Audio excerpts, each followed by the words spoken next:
Ray Charles can see who you got to pull that lever for. Thank you, Solomon. All right, thank you, Jacob. We appreciate your call this morning on WURD Radio. We're going to go to break. On the other side, we're going to talk with Dr. Elena McDonald and Dr. Delana Wardlaw about what's going on with coronavirus. I'm Solomon Jones. We'll be right back. Now, a Word Radio weather update. And a good Tuesday morning where we had a beautiful holiday weekend. And we're going to see mostly sunny skies this afternoon after we see some fog this morning, even some low clouds. Otherwise, it's hot and humid, high of 87. Tonight, partly cloudy with patchy fog forming, low 68. Wednesday, it's muggy and warm with spotty showers possible, high of 83. And don't forget, you can get your neighborhood weather forecast with our free NBC 10 app. Now, a traffic update on Word Radio. Well, it's been a fairly heavy Tuesday morning rush hour here in the Philadelphia area so far, just building up a little bit of extra volume heading directly back from the shore after the long holiday weekend. The Atlantic City Expressway and 42 freeway seeing some heavier volume. Not any big delays, though. A little sluggishness north on 42, right around 295. Trying to go north on 55, though. We're jammed from Deptford all the way up to that merge with the 42 freeway. Trying to go south on I-95, a lengthy crawl heading into the construction zone, approaching Cottman all the way down through Bridge Street. Once you're in the construction, little sluggishness again from Allegheny on down through Girard, and still a bit of a delay on the eastbound Schuylkill Expressway for the Roosevelt Boulevard into Spring Garden Street, left over from an earlier accident, now cleared. This traffic report is sponsored by Lowe's. Lowe's has what you need to bring reliability to your laundry room, a Maytag front-load laundry pair in an exclusive metallic slate finish. Shop Labor Day deals and get up to 35% off select appliances like this Maytag laundry pair and more. Offer valid through 9/16, U.S. only. For more traffic information, go to sigalert.com. I'm Randy Chepigan with your Philadelphia area traffic. A job's about a lot more than a paycheck. It's about your dignity. Under my plan, 50% of emergency small business relief would be reserved for the smallest businesses to recover from the economic mess we're in and to rebuild the economic future our country deserves. We can't just build back to what it was before. We have to build back better. If we truly want to reward the work in this country, we have to ease the financial burdens of care that families are carrying. To start, every 3- and 4-year-old child gets access to free high-quality preschool, and low- and middle-income families won't spend more than 7% of their income on child care for children under the age of 5, advancing racial equity across the American economy, building wealth for families of color, building a future worthy of their courage and their ambition. Just imagine if we could truly unleash their full potential. I'm confident we can do this. I'm Joe Biden, candidate for president, and I approve this message. Paid for by Biden for president. Support independent black media and join the Forward movement now at 215-425-7875 or visit wordradio.com. Always Best Care is a great place to work. Flexibility, leadership, purpose, great benefits. There's never a dull moment. Diversity, inclusion, compasión. We love our jobs. If you're looking for a great place to work, you can join our compassionate Team Green. You can apply online at teamgreenabc.com or call 267-909-9248. Teamwork makes the dream work. Back by popular demand. It's Wake Up with Word, hosted by Solomon Jones. Right now on Word Radio, 96.1 FM and 900 AM WURD.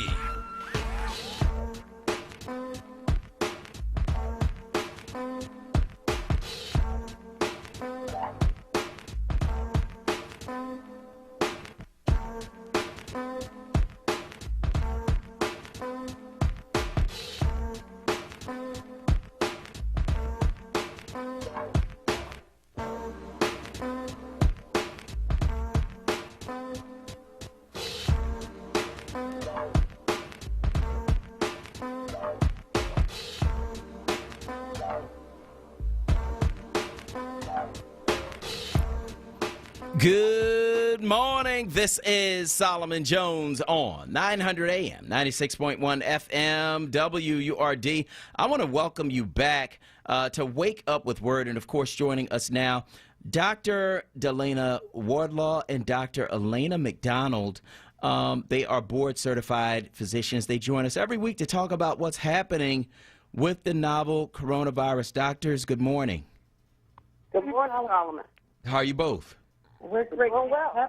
That's good. That's good. So I wanted to talk about the numbers, because now we're at just about 190,000 deaths from this virus, over 6.3 million infections from this virus.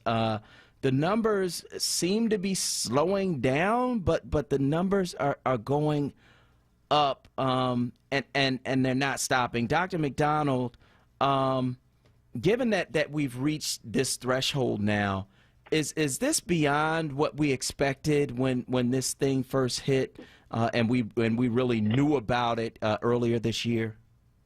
I think it's beyond what everyone expected, Solomon.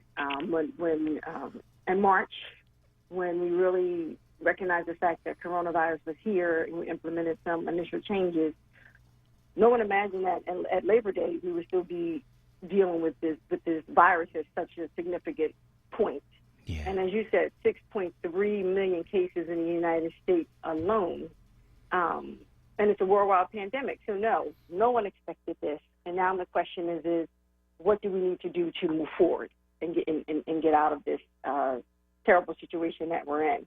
As you said, the numbers have improved, but meaning that when you say the numbers have improved, a couple weeks ago, there were 60,000 new cases a day. Now they're roughly about 40,000 new cases a day.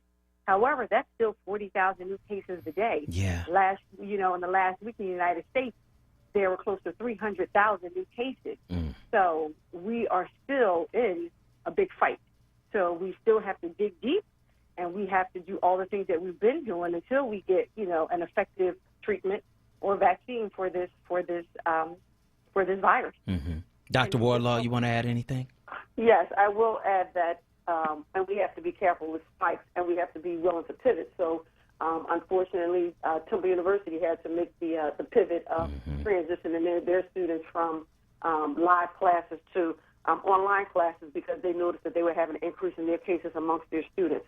So, also, we noticed that a lot of times, well, I'm not going to say a lot of times, but after the holidays, we noticed some spikes. So we have to be diligent about really practicing all the rules since we're past Labor Day now and people were out and gathering and making sure that we're still social distancing and wearing our masks. We just have to stay diligent. We have to be ready to pivot. We have to make sure that as new things start to open up, the movie theaters are opening today in Philadelphia at 50% capacity. There will be no concessions.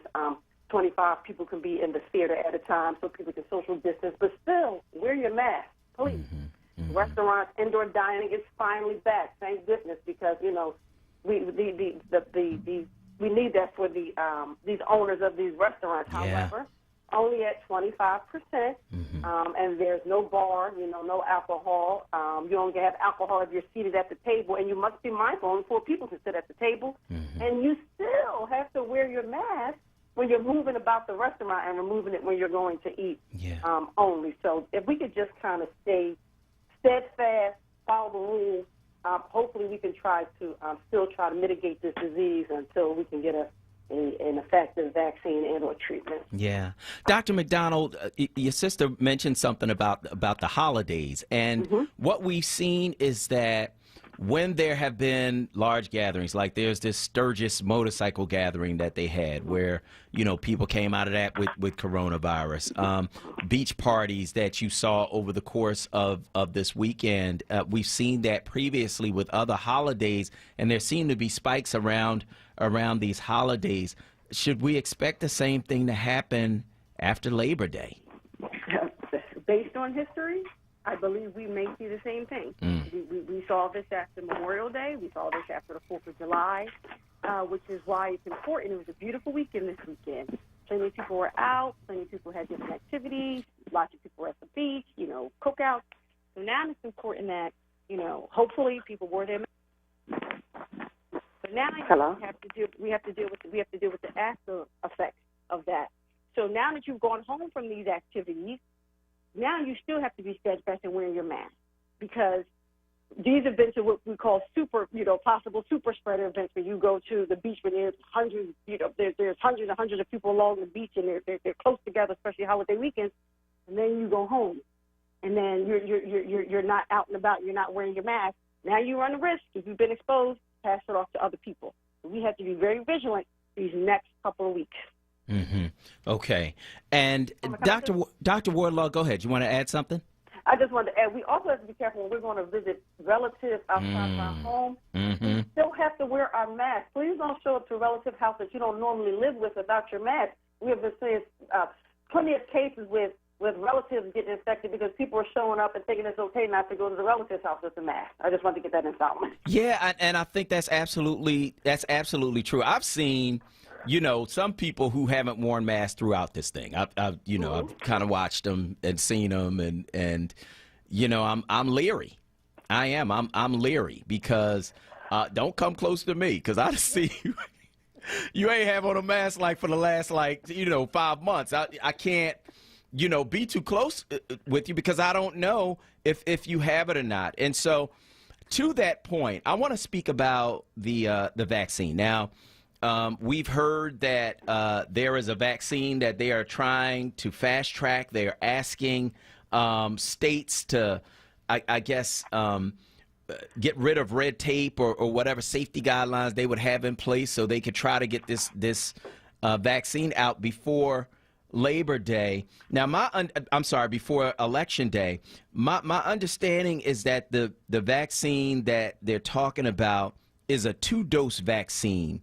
How does a vaccine like that work, Dr. Wardlaw, and how is it usually tested?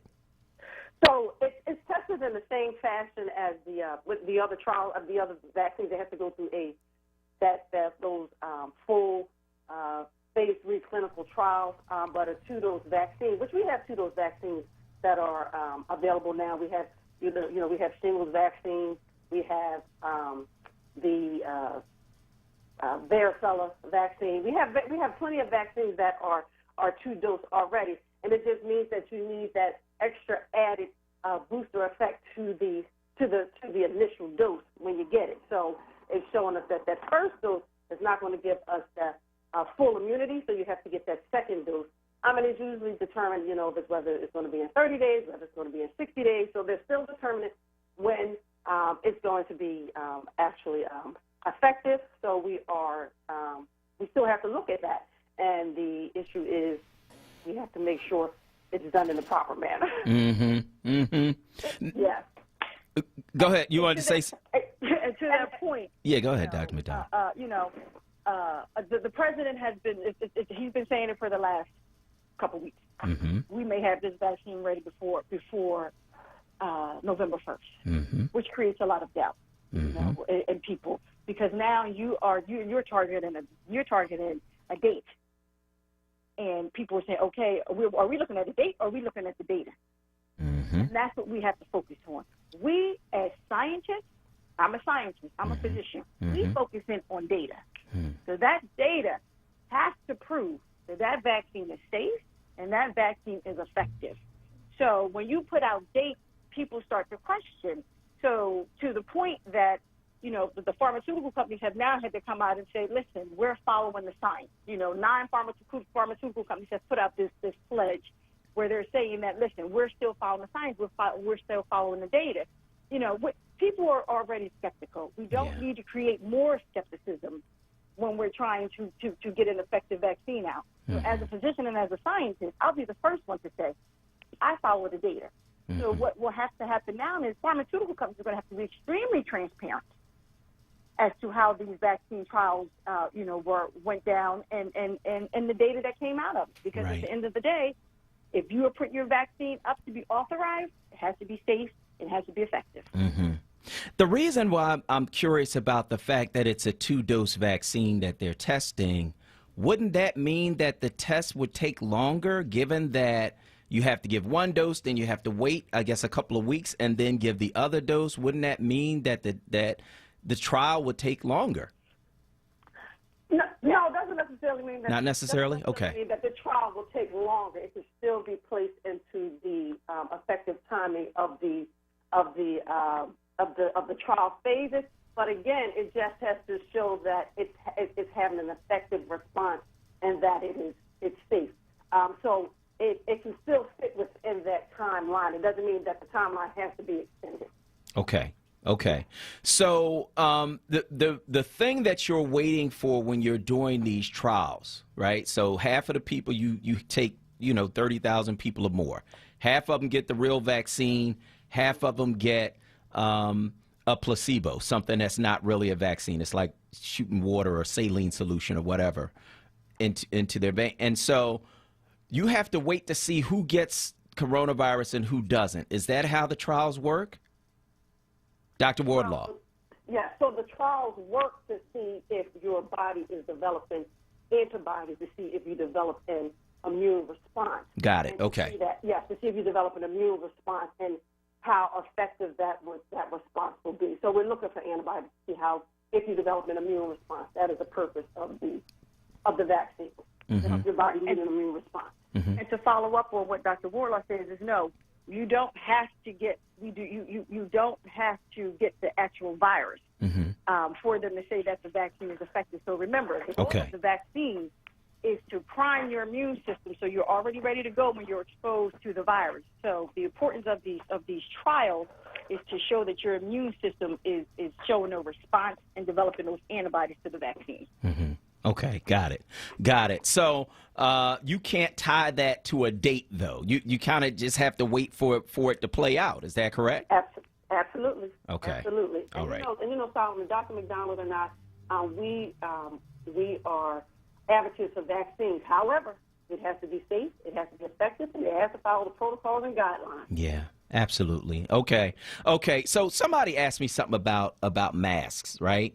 So the blue mask that a lot of people have, they're they're light. They're light and they're blue, and on one side they're white, on the other side they're blue. Does it make a difference what side you wear that mask on? Like, how are you really supposed to wear that mask?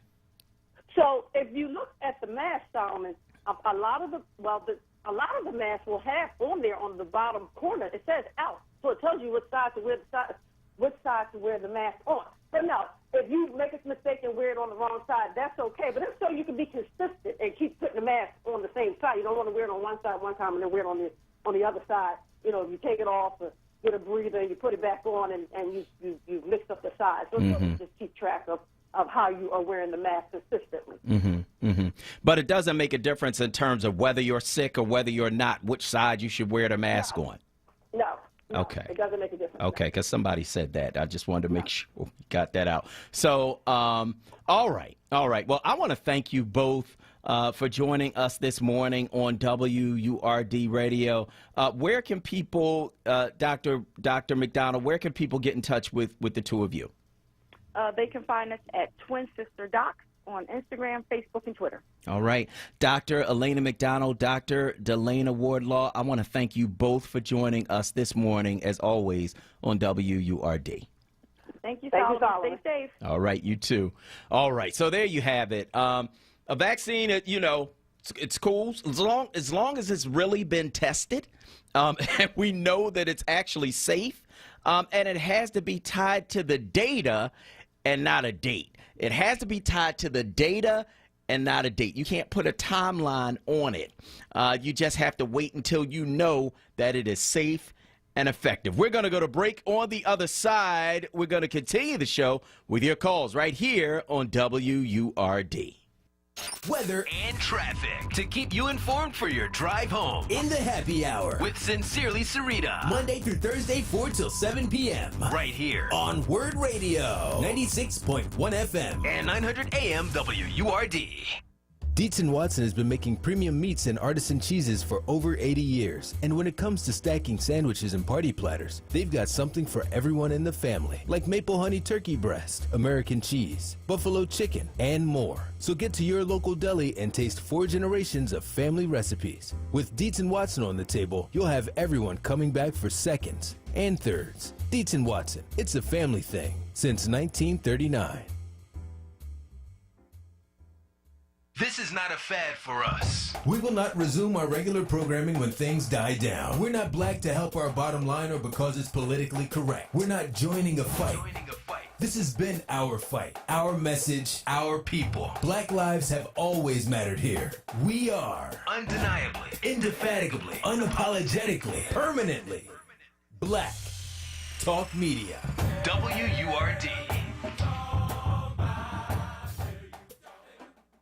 This is Word Radio. 96.1 FM. And 900 AM WURD Philadelphia. Black.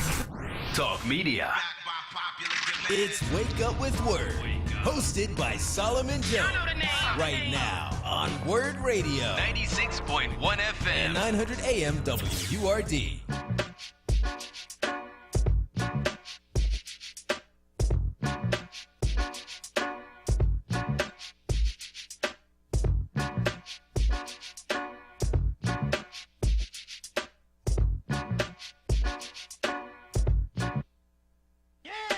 Good morning. This is Solomon Jones on 900 AM, 96.1 FM, WURD. If you are watching on Facebook, we are up, we are live, so make sure you tune in on Facebook. If you're watching, you can see me behind the scenes cleaning. I'm in here like Hazel. I'm the maid. I'm doing what I got to do, man, to keep this joint disinfected. But that's what we have to do. I mean, this is where we are. This is what is going on, and this is our new reality. And really, I don't know if things are ever going to change back to the way they were before. But the one thing we want to make sure that we do is to keep you informed. We want to keep you knowing exactly what's going on, exactly what the facts are, exactly what the truth is, because there are some people who, for their own benefit, don't want you to know the truth about anything. About coronavirus, they don't want you to know how many tests, we're having, how many people are positive, how many people are exposed. You still got the president running around, and it's unbelievable to watch him do this. I saw him do this the other day, man, and it is so either you are unbelievably irresponsible or unbelievably ignorant, because you going around saying, oh, we wouldn't have as many cases if we didn't have as many tests. Are you serious, bruh? Like, for real though, putting all politics aside, everything, putting all of that aside, are you serious?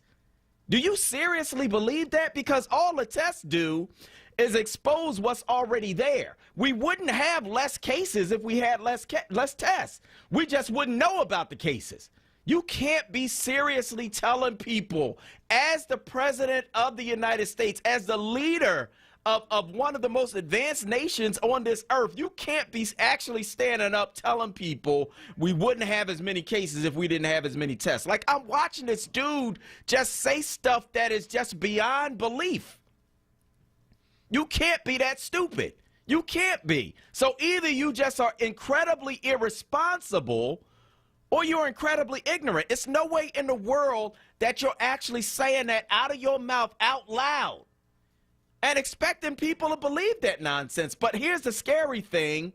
You have people that do. That anything he says, he's going to believe it. And that's why he said, look, I could shoot somebody on Fifth Avenue and not lose any support. He understands that there are people who are following him based on his stance on racism and bigotry alone, and that anything else he does, they're going to excuse it. And we've seen it play out again and again and again. But here's what I would say to that. I praise God for what I've seen in these protests. Because what I've seen in these protests is millions of people who don't look like me taking to the streets and saying Black Lives Matter. What I've seen in these protests is millions of people who don't look like me taking their lives into their own hands, risking their own safety in order to stand up and say this is not right. What I've seen in these protests is America saying, you know what? No, this is not who we want to be. And so, you've got a certain amount of people who are going to support him no matter what, but you've got millions of people who have gone beyond just, oh, we got to vote. No, they've gone to, we got to get out in the street. They've gone to, we got to protest. They've gone to, we got to risk our own safety in order to protect who this country is.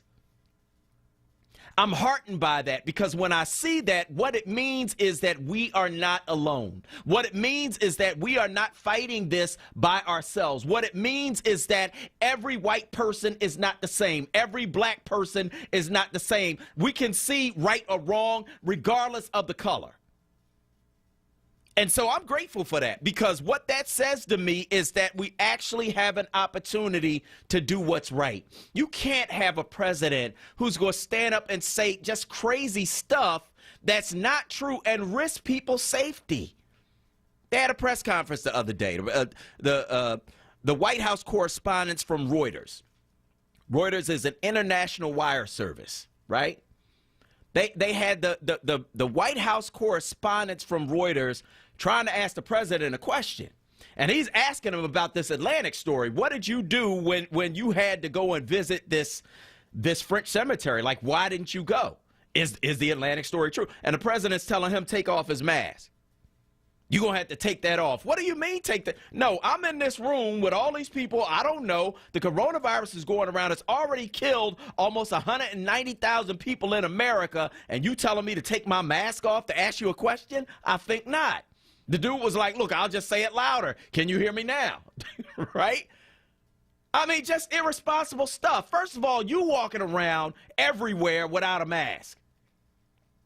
Knowing that this virus is going around, knowing that people are following your example. There are people who won't wear a mask because the president won't wear a mask. We've seen him maybe 3 times with a mask on. And one of the times they put it in a commercial like he wearing it all the time. Like, just deceptive stuff. Sometimes it's just like it's so unbelievable. I got to try to talk it out just to try to make myself understand what's going on. You got the Postmaster General trying to slow down the mail, right? Trying to slow down the mail so that when you have mail-in ballots in this election, that you slow it down to the point where the mail-in ballots don't get to their destination by the time they need to, and they're not counted. Story just came out in the Washington Post about him, right? That while he was an executive in his business, that he would have his employees write checks, campaign donations to his chosen Republican candidates, and then he would reimburse them later through bonuses. Guess what? That's illegal. You can't do that. Right? And so they are now getting ready to have some congressional hearings, calling him back in and really trying to push him out of that post. That's what the House Democrats are doing. We'll see if it works. But, just surrounding yourself with just people who are criminals, man. Over and over and over again. Paul Manafort, criminal, in jail. Michael Flynn, criminal, in jail. Just crazy stuff. No, Michael Flynn didn't go to jail. He should have went to jail. He pleaded guilty. He pleaded guilty, then confirmed the plea before a couple of judges, and then said, "Oh, I'm not guilty now." Just crazy stuff. Michael Cohen, criminal. Just over and over and over again. Papadopoulos, criminal. All of these people, man, indicted in this Russia investigation for all kinds of stuff. You surrounded by criminals. We supposed to believe you not a criminal too? I want to hear from you. Give me a call, 215-634-8065. That is 215-634-8065. That is the number you can call to get in. Let's go to Keith from Wyncote on line 1. Go ahead, Keith. Good morning, Solomon. How are you? I'm good, brother. How are you? Okay, I thank you for your commentary, your fire, and your passion. You're welcome, brother. The first thing I would like to ask you is I want to be a part of the solution. Can you give me some information on Man Up? Yes, you can go to manupPHL.org, and you can sign up there. There is a form that says if you want to help, you can sign up there. We will have your name, your phone number, your email address, etc., and we would be in touch with you about becoming a mentor. Okay, thank you. You're welcome, brother. Yep. Now, about this 1619 project. Mm-hmm. So I've been a Black history teacher for over 25 years in the Camden and Newark public school system. Mm-hmm. Last year in my high school, West High School in Newark, we did a play based on the 1619 project, mm-hmm. in which we featured Emmett Till, 14-year-old boy who was killed by white racists because he allegedly whistled at a white woman. Mm-hmm. And we also featured Ida B. Wells, female crusader journalist who fought against lynching, mm-hmm. and was an icon and mentor to the author of the 1619 project, Nicole Hannah Jones. Mm-hmm. She came to our school, saw the play. We honored her. And so I want to conclude with this year, I'm teaching U.S. History 1, and I don't care what Trump says, I will be utilizing her project, 1619, because in that project, it exposes the hypocrisy of the so-called founding fathers who owned slaves, contradicted the United States Constitution by having those slaves.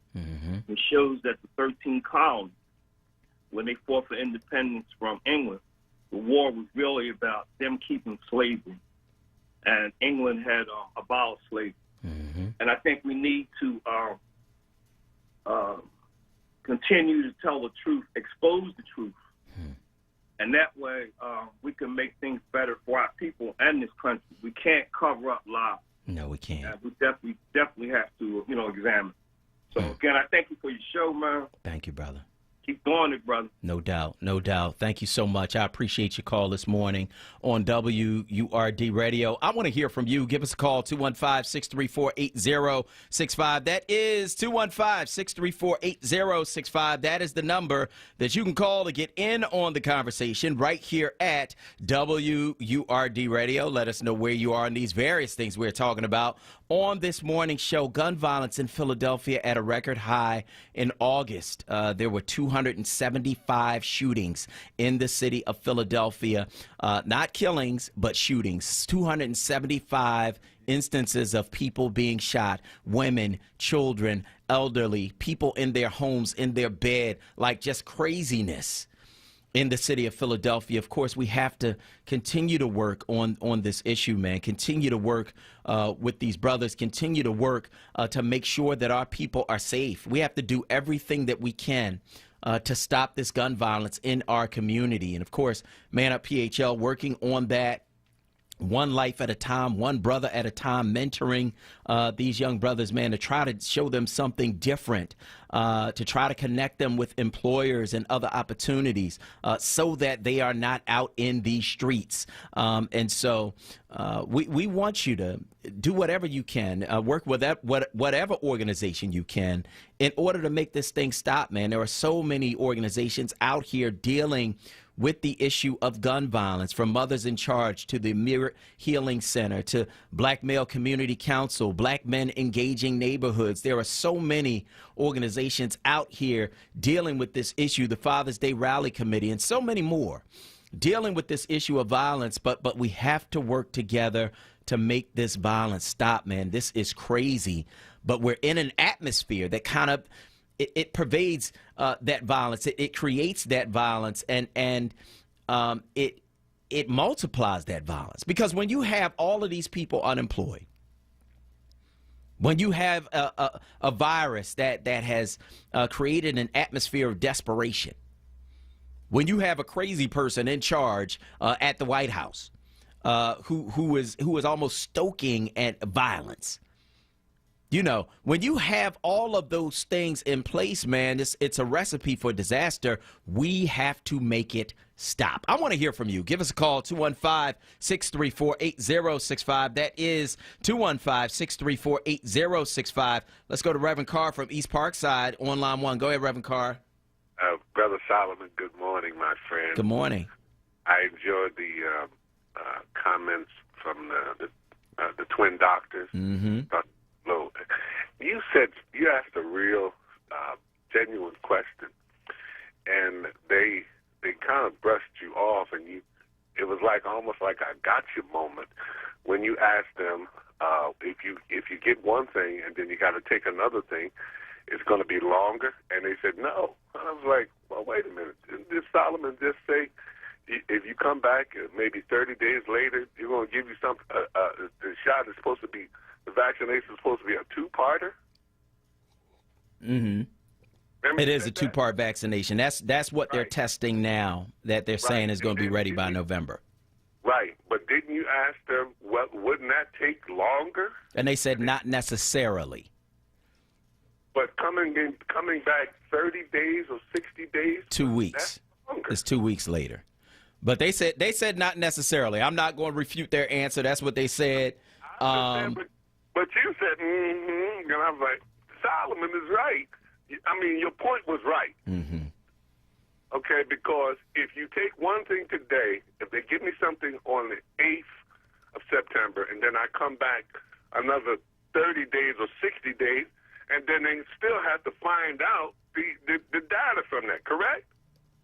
Yes, but it's not 30 or 60 days. It's 2 weeks. It's 2 weeks. That's 2 what weeks. they were saying. But It's 2 weeks is later. Still longer, because then you still have to find out the results after that. Now taking the shot, I don't think. No, I mean it's according to how people feel.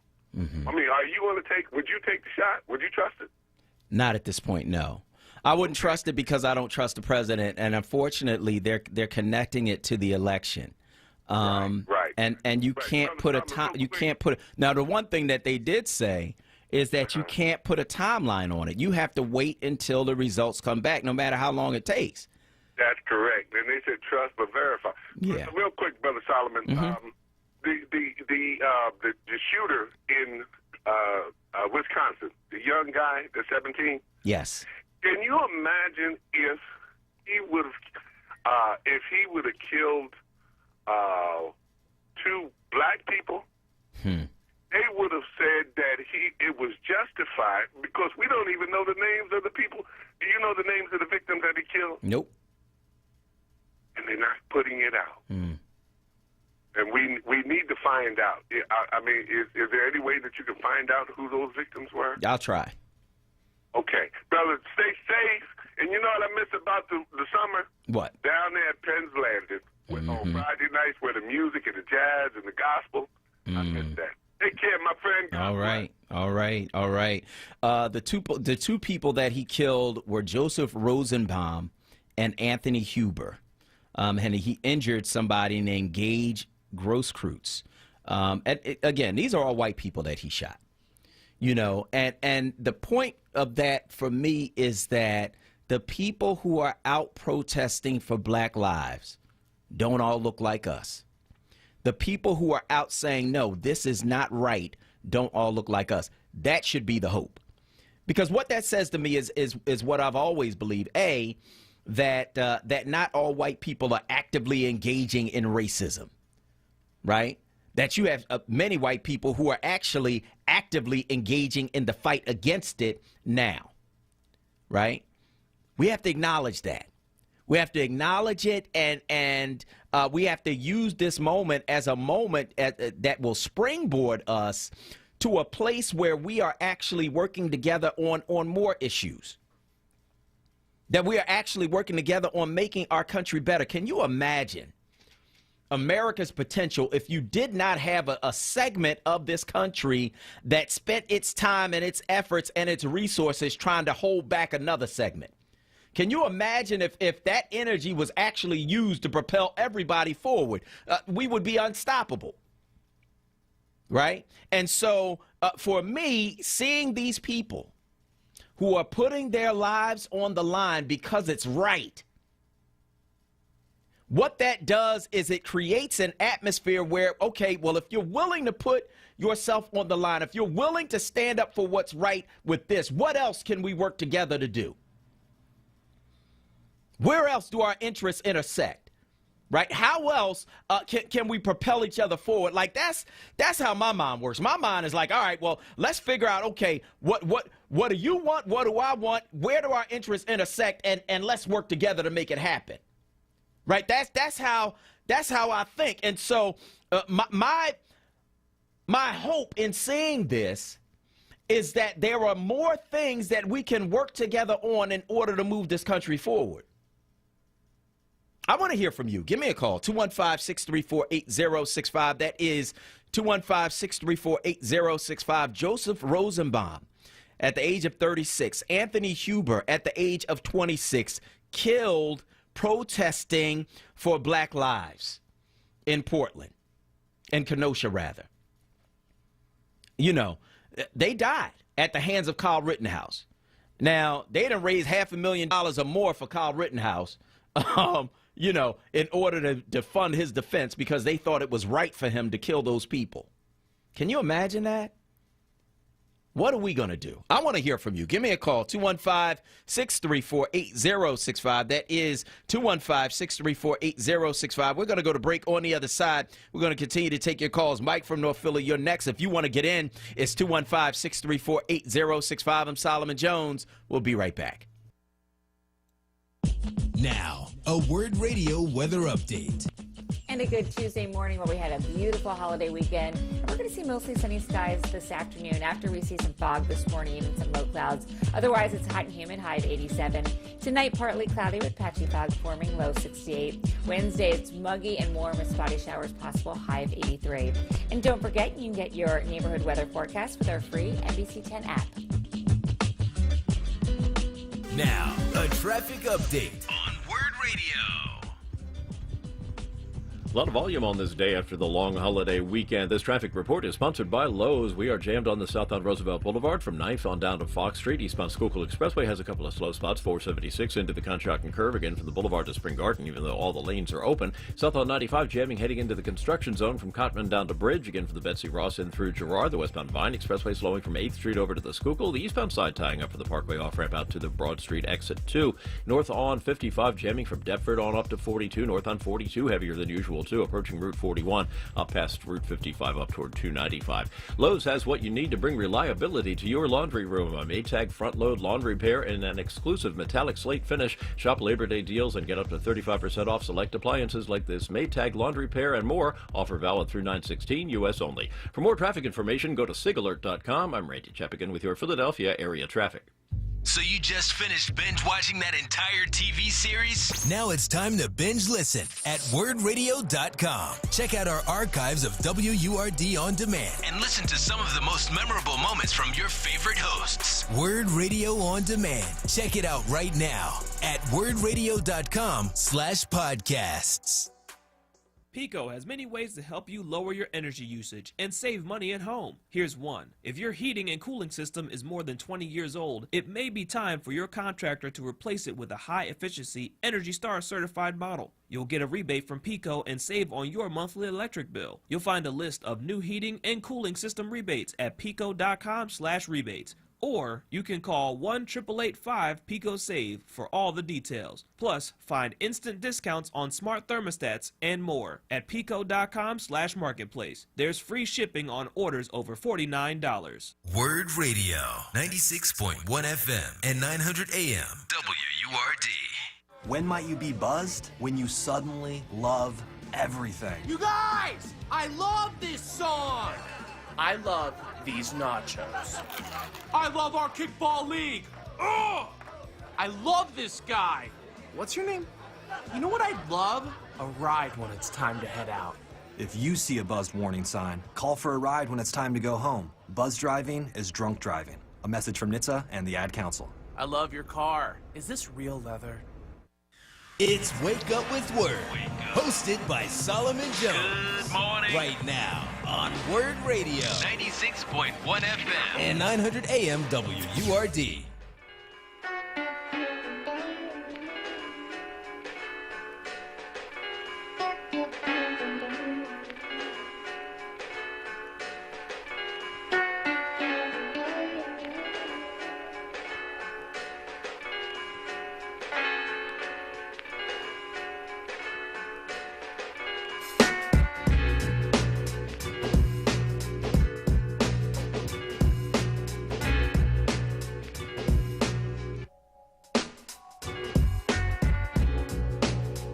Good morning. This is Solomon Jones on 900 AM, 96.1 FM, WURD. And I want to welcome you back to Wake Up with Word. Of course, we just heard from one of our callers, Reverend Carr called, and he said something interesting that I want to put to you. He talked about what he missed this summer. Summer is over. Now that Labor Day has come and gone, summer is over. Stop wearing white. Not that anybody going to see you anyway because you're on lockdown, but summer is over, and he talked about what he missed the most this summer. You know what? What did you miss the most this summer? I want to hear from you. Give me a call, 215-634-8065. This is a summer unlike any we have ever seen, any of us. I'm talking about our elders everybody, right? This is a summer unlike anything we have ever seen. What did you miss the most this summer? Give me a call, 215-634-8065. That is 215-634-8065. That is the number you can call to get in on the conversation right here at WURD Radio. A summer of lockdowns, a summer of masks, a summer of hand washing, a summer of hand sanitizer being like gold. What did you miss the most this summer? Give me a call, 215-634-8065. That is 215-634-8065. That is the number you can call to get in on the conversation right here at WURD Radio. Of course, we're talking about a number of other things as well. Donald Trump wants federal agencies to stop racial sensitivity training. He calls it anti-American propaganda. What do you think? Give us a call, 215-634-8065. You can also weigh in on Facebook at onWURD about that or any of the other topics we're talking about this day on WURD Radio. Let's go to Mike from North Philly on line 1. Go ahead, Mike. Good morning, Solomon. How you doing? I'm good, man. How are you? I'm doing great. Listen, 3 quick things. Number one, certain people don't want sensitivity training. They want to continue to live in their ignorant bubble. For them to take training means that they have to learn something different, and they would have to act a different way, but they don't want that. Number 2, the gun violence in the city is out of control. I saw a story on ABC where kids were flashing guns at the virtual classroom. Yeah. Like, if that's true, where are the parents? What are they doing? That's dangerous. And the third thing is, Donald Trump is a classic example of a person who don't care about nobody but himself. As a United States Air Force veteran who served in Desert Storm, I am offended by what he said. You know, and I believe it's true. You know, it seems like certain people only are up in arms when black athletes are kneeling for the national anthem. Yeah. And John Kelly, if this story is true, and they should go to him and ask him. And if he covers for Donald Trump, he is disrespecting the memory of his own dead son. Thanks for taking my call. How about that? How about that? I want to thank you so much for your call this morning on WURD Radio. You know, it's interesting, man. It's interesting to watch the response of the military to Donald Trump. Because this weekend, he disrespected the very people that he put in place as his military leaders, right? He said that, you know, that all they want to do is start wars so that they can help these defense contractors to make money, right? Which is an interesting thing to say. But it's even more interesting to say about the people that you put in place yourself, right? These aren't people who you don't know. These are people you put in place. You put them in that position as the Joint Chiefs of Staff. Like, what are you talking about? You know what I mean? So if you said that, it's not a stretch for you to say that, you know, maybe you don't necessarily like, you know, military veterans. If you said John McCain is a loser, John McCain is he's not a hero because he got captured. If you said that, it's not a stretch that you would say that people who were killed in war were suckers and losers. Like, it's not a stretch.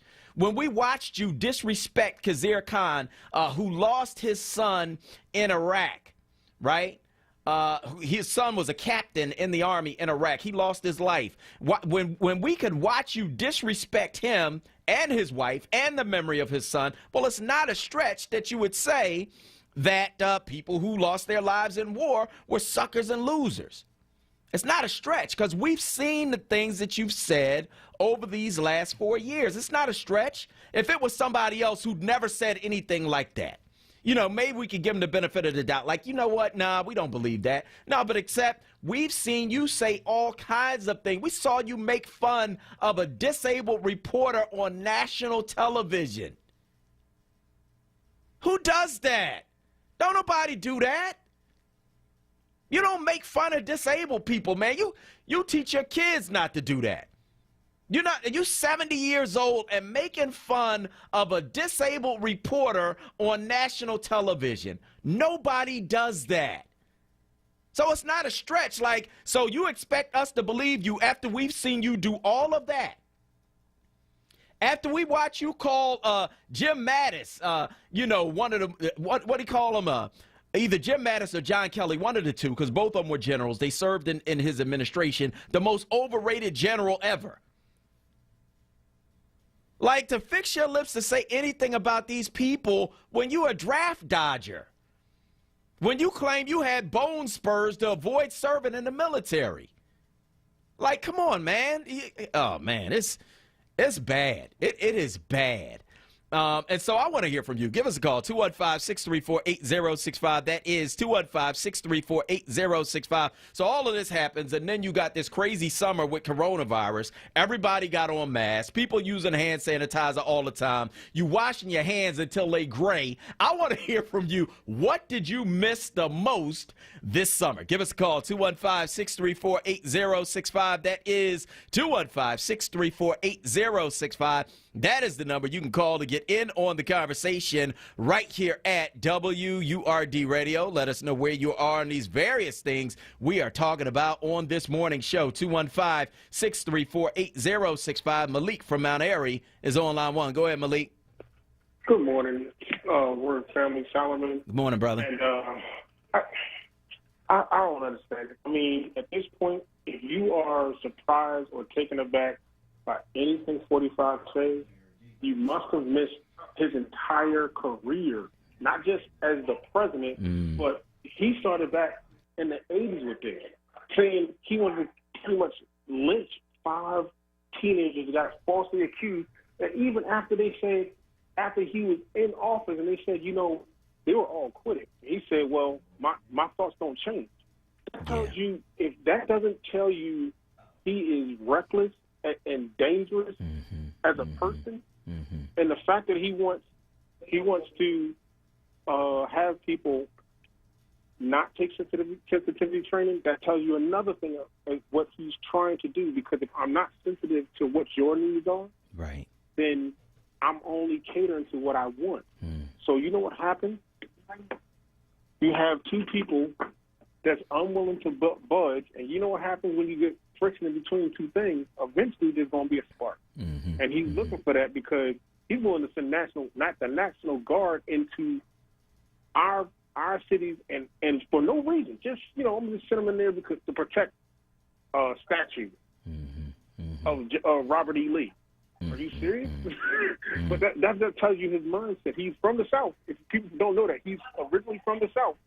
So that mindset. Oh, really? It was originally it's bred into him. Where is he from in the South? Because I thought he's from New York. No, his father was arrested at a Klan rally. So that tells you if that doesn't tell you his mindset and what he's used to, and like you said, even his niece said he's never apologized for anything he's done. His father taught him, you don't, even if they catch you in a lie, you don't apologize. So that tells you this dude is unscrupulous and reckless, and I'm going to let y'all go, and I want y'all to have a beautiful day. And like I said, my response will come November 3rd. Yeah, I hear you. And I want to thank you for your call this morning on WURD. If you want to get in, it is 215-634-8065. Jerry from West Philly's on line 3. Go ahead, Jerry. Hi, good morning. Good morning. Well, today's my birthday. Oh, happy birthday. Thank you. Another thing, too, I was going to say, people just calm down, stay focused, because that's all he does. I've been preaching that since I started calling the radio. He is good at distraction. And basically what we have to remember, this man is good at distracting folks with doing this and doing that. Every day is like, what is he going to do now? It's like I'm really turning on the radio and stuff, but I learned to calm down, pray and ask God to take care of us and for us to get out and vote. Yep. Encourage other people, because a lot of people is really unhappy, they're disturbed, they're crying and all this kind of stuff. So we got to love on them, love each other right now during these times. And remind them that God got us. That's right. He got us in his hands. I remember that song growing up. God got the whole world in his hands. So we need to stay focused. We need to pray, get out and vote.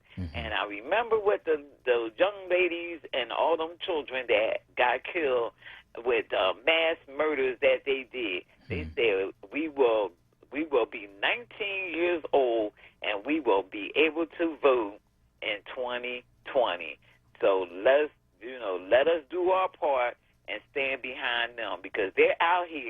on our behalf.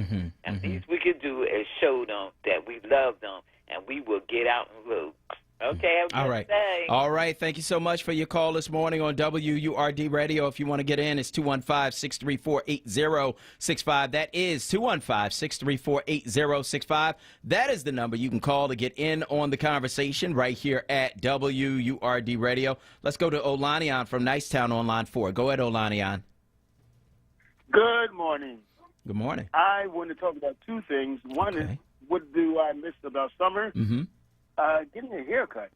I know. Something that I really used to like, that look like this. Going to sensitivity training, the manufacturing of the Geneva Conference of 1884, that was racism. The high death rate toll of blacks and Native Americans in the Vietnam War, that was racism. The murder of Miss Sandra Bland of Texas, that was racism. And one more, many more, the murder of Dr. Reverend Martin Luther King, that was racism. All right, Olanian, thank you so much for your call this morning on WURD. We appreciate it. If you want to get in, it's 215-634-8065. Of course, we got a special treat today. At 8:40, we're going to be talking with CNN commentator Roxanne Jones. And then at 9:20, we're going to be talking with Dr. Tim Golden. We got them both on one day. Since yesterday was a holiday, we're going to be talking to both of them today. So we want to talk to you, 215-634-8065. That is 215-634-8065. Let's go to Patrick from New Jersey on line 1. Go ahead, Patrick. Hey, how you doing, Solomon? Good, and you? I'm doing good, man. I've got an idea for the election. Remember how Donald Trump wanted Obama to produce a birth certificate? Mm-hmm. I think we need him to produce an X-ray of the bone spurs. Bone spurs don't just go away. Mm-hmm. You know what I mean? But let's see the X-ray, Donnie. How about that? I like it. Yeah, I want to see the bone spurs, and if we could see them, we know that you weren't a liar. If you don't have bone spurs, because they don't just go away. So we need a hashtag for this. Show the bone spurs. Show the bone spurs, yeah. Hashtag show the bone spurs. Come on, Biden, pick it up, baby. Yeah, how about that? You're in the basement. I know you're there listening. He's not in the basement. He was just in the cemetery. He just went through the cemetery to visit his son. Don't say that. Jesus Christ, Biden near a cemetery is scary. Stop it. Stop it. I want to thank you for your call this morning on WURD. See, the Bernie supporters ain't going away. They just 215-634-8065. That is 215-634-8065. You want to get in, it's 215-634-8065. Of course, you can also weigh in on Facebook at FORWURD. That's FORWURD, and let us know where you are in these various things we are talking about on this morning's show. Deborah Dorn Carter on Facebook says this: speak the truth, Solomon. There's been people protesting from all nationalities on behalf of Black Lives Matter. You know the devil comes in all shapes and sizes, but we got to rebuke them in the name above all names. That's what Deborah Dorn Carter had to say. Malik Stewart said this on Facebook: if everyone around you is a criminal and convicted, usually the one in the middle of the madness is the ringleader. They have a law called RICO to charge the leader whether he is charged with a crime or not. So that's some of what's being said on Facebook. You can, of course, weigh in there, or you can give us a call, 215-634-8065. That is 215-634-8065. That is the number that you can call to get in on the conversation right here at WURD Radio. We're talking about a number of things, including the Atlantic article that the White House is pushing back against aggressively. That article says that Donald Trump referred to military members who lost their lives fighting for this country as suckers and losers. And it's not a stretch to believe that, given the stuff that we have him saying out loud on tape about military people, such as John McCain, who he called a loser, and others who he has disparaged. Khizr Khan, who lost his who lost his son in Iraq. He disparaged him and his wife. He disparaged LaDavid Johnson, who was a U.S. Army sergeant, a black U.S. Army sergeant who lost his life in Niger. He disparaged others who are military veterans or who lost their lives or who served this country. And so it's not a stretch to believe that he would say that these people are suckers and losers, but he is denying it vociferously. We'll see what happens with that. We're going to go to break. On the other side, we're going to talk with Roxanne Jones about some of the things that are going on nationally. Roxanne is on the other side. I'm Solomon Jones. We'll be right back. Now, a Word Radio weather update. And a good Tuesday morning where we had a beautiful holiday weekend. And we're going to see mostly sunny skies this afternoon after we see some fog this morning, even some low clouds. Otherwise, it's hot and humid, high of 87. Tonight, partly cloudy with patchy fog forming, low 68. Wednesday, it's muggy and warm with spotty showers possible, high of 83. And don't forget, you can get your neighborhood weather forecast with our free NBC 10 app. Now, a traffic update on Word Radio. A lot of volume on this day after the long holiday weekend. This traffic report is sponsored by Lowe's. We are jammed on the southbound Roosevelt Boulevard from 9th on down to Fox Street. Eastbound Schuylkill Expressway has a couple of slow spots. 476 into the Conshohocken Curve, again from the Boulevard to Spring Garden, even though all the lanes are open. Southbound 95 jamming heading into the construction zone from Cottman down to Bridge, again for the Betsy Ross in through Girard. The westbound Vine Expressway slowing from 8th Street over to the Schuylkill. The eastbound side tying up for the Parkway off-ramp out to the Broad Street exit 2. North on 55 jamming from Deptford on up to 42. North on 42 heavier than usual too, approaching Route 41 up past Route 55 up toward 295. Lowe's has what you need to bring reliability to your laundry room. A Maytag front-load laundry pair in an exclusive metallic slate finish. Shop Labor Day deals and get up to 35% off select appliances like this Maytag laundry pair and more. Offer valid through 9/16, U.S. only. For more traffic information, go to sigalert.com. I'm Randy Chappigan with your Philadelphia area traffic. The Word Radio newsletter. Keeping you informed, engaged, and connected. Sign up by visiting wordradio.com. Scroll to the bottom of the page and type your email address under Connect with Us. You'll receive the latest information on Word Radio. Messages from our president and CEO, Sarah Lomax Reese. Exclusive articles and multimedia content and resources. Stay informed with the Word Radio newsletter.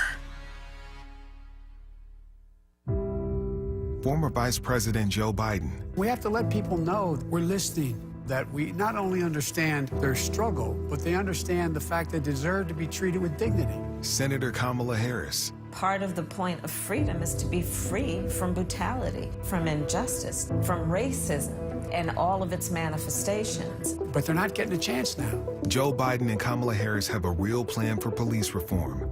It means creating a national standard on use of force and conditioning federal funds for police departments on adoption of that standard. It's about giving the United States Department of Justice the subpoena power to investigate systemic police misconduct. And that's what we're going to do. We're going to change that. I really mean it. I believe with every fiber in my being, we have such an opportunity now to change people's lives for the better. I'm Joe Biden, candidate for president, and I approve this message. Paid for by Biden for president. Be heard. Want another way to join the conversation? Follow us on social media using the hashtag onWURD. Be heard. Stay connected to Word Radio. Independent Black Media. You're waking up with Word. Hosted by Solomon Jones. Good morning. Right now on Word Radio. 96.1 FM. And 900 AM WURD.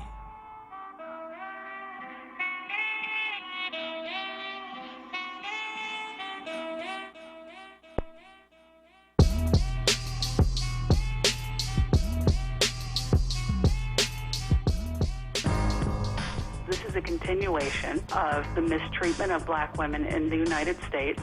When I think of Black Lives Matter, I'm not just thinking of police brutality. I'm thinking about a whole law enforcement system screaming for reform. You can't tell me he didn't know something, and even if he didn't, he should have. And now, Roxanne Jones, live on Wake Up with Word. Good morning. This is Solomon Jones on 900 AM, 96.1 FM, WURD, and I want to welcome you back to Wake Up with Word. And joining us now is CNN commentator Roxanne Jones. She's a founding editor of ESPN Magazine, CNN opinion writer, Emmy-nominated producer, co-author of Say It Loud, an illustrated history of the black athlete, and CEO of the Push Marketing Group, a media strategy firm. Roxanne, good morning. Good morning, Solomon. How are you? I'm doing well. How are you? Good. I turned the radio on, well, my phone, because I stream you. Okay. You were fired up. Yep. I was like, yes, let's go. Let's go. Get 'em. Let's go. I like that energy. Yeah. That's what we need. Yeah. It's crazy out here. I mean, you know, I'm trying to imagine how Donald Trump believes that anything he says, that we're actually going to believe it. As many lies as he done told, the people said, you know, he called U.S. troops suckers and losers. Like, that is so much in his character. To see him try to push back against it is kind of ridiculous. Yes, it is. It is.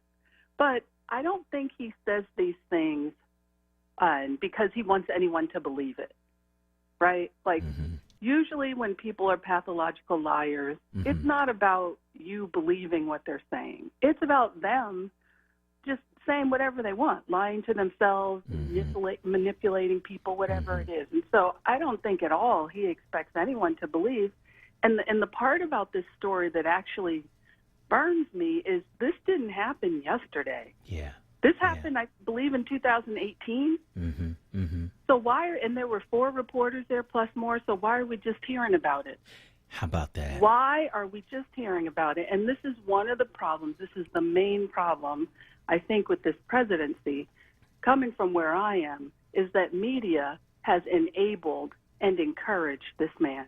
Because if you have 4 reporters and you know good and well you were on the way to the cemetery, Trump said he didn't want to go because it was raining and his hair would get messed up, and they were losers anyway. Why should he go visit them? You got 4 beat reporters there, and they're just talking about this story.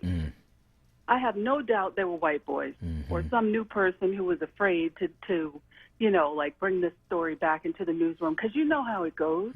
You're on the beat, you hear something, you go back in, you report it to your editors or whoever, your producer, and then you make a story out of it. But if you never take it back, if you're so busy trying to cover your behind that you're looking for the next great scoop or covering, you know, the trail or covering up for this man or isn't that funny, he's always like that, then you're lying to the American people. And so I think this is a failure to me of media, another failure where we have failed the American people, because that's who we all work for, even though, you know, it's not tax dollars. We're not talking like President Trump. But we need to check ourselves. Because, you know, that's what people are going to say. Nobody cares about this. We're talking about right now. The man already said he'd go out and murder somebody and his supporters would still be there. And if I'm one of his supporters, I'm like, look, here they go again, trying to dig up a story from almost 3 years ago. We don't know if it's true. That's on us. That's on us. I agree. And I would take it a step further, because sometimes, you know, you bring back a story to your editor and they're like, okay, well, can you corroborate it with 2 other sources? Is anybody going to go in? Oh, I'm sorry, the lawyer said we can't print that. Like, you know, you might get some of that too.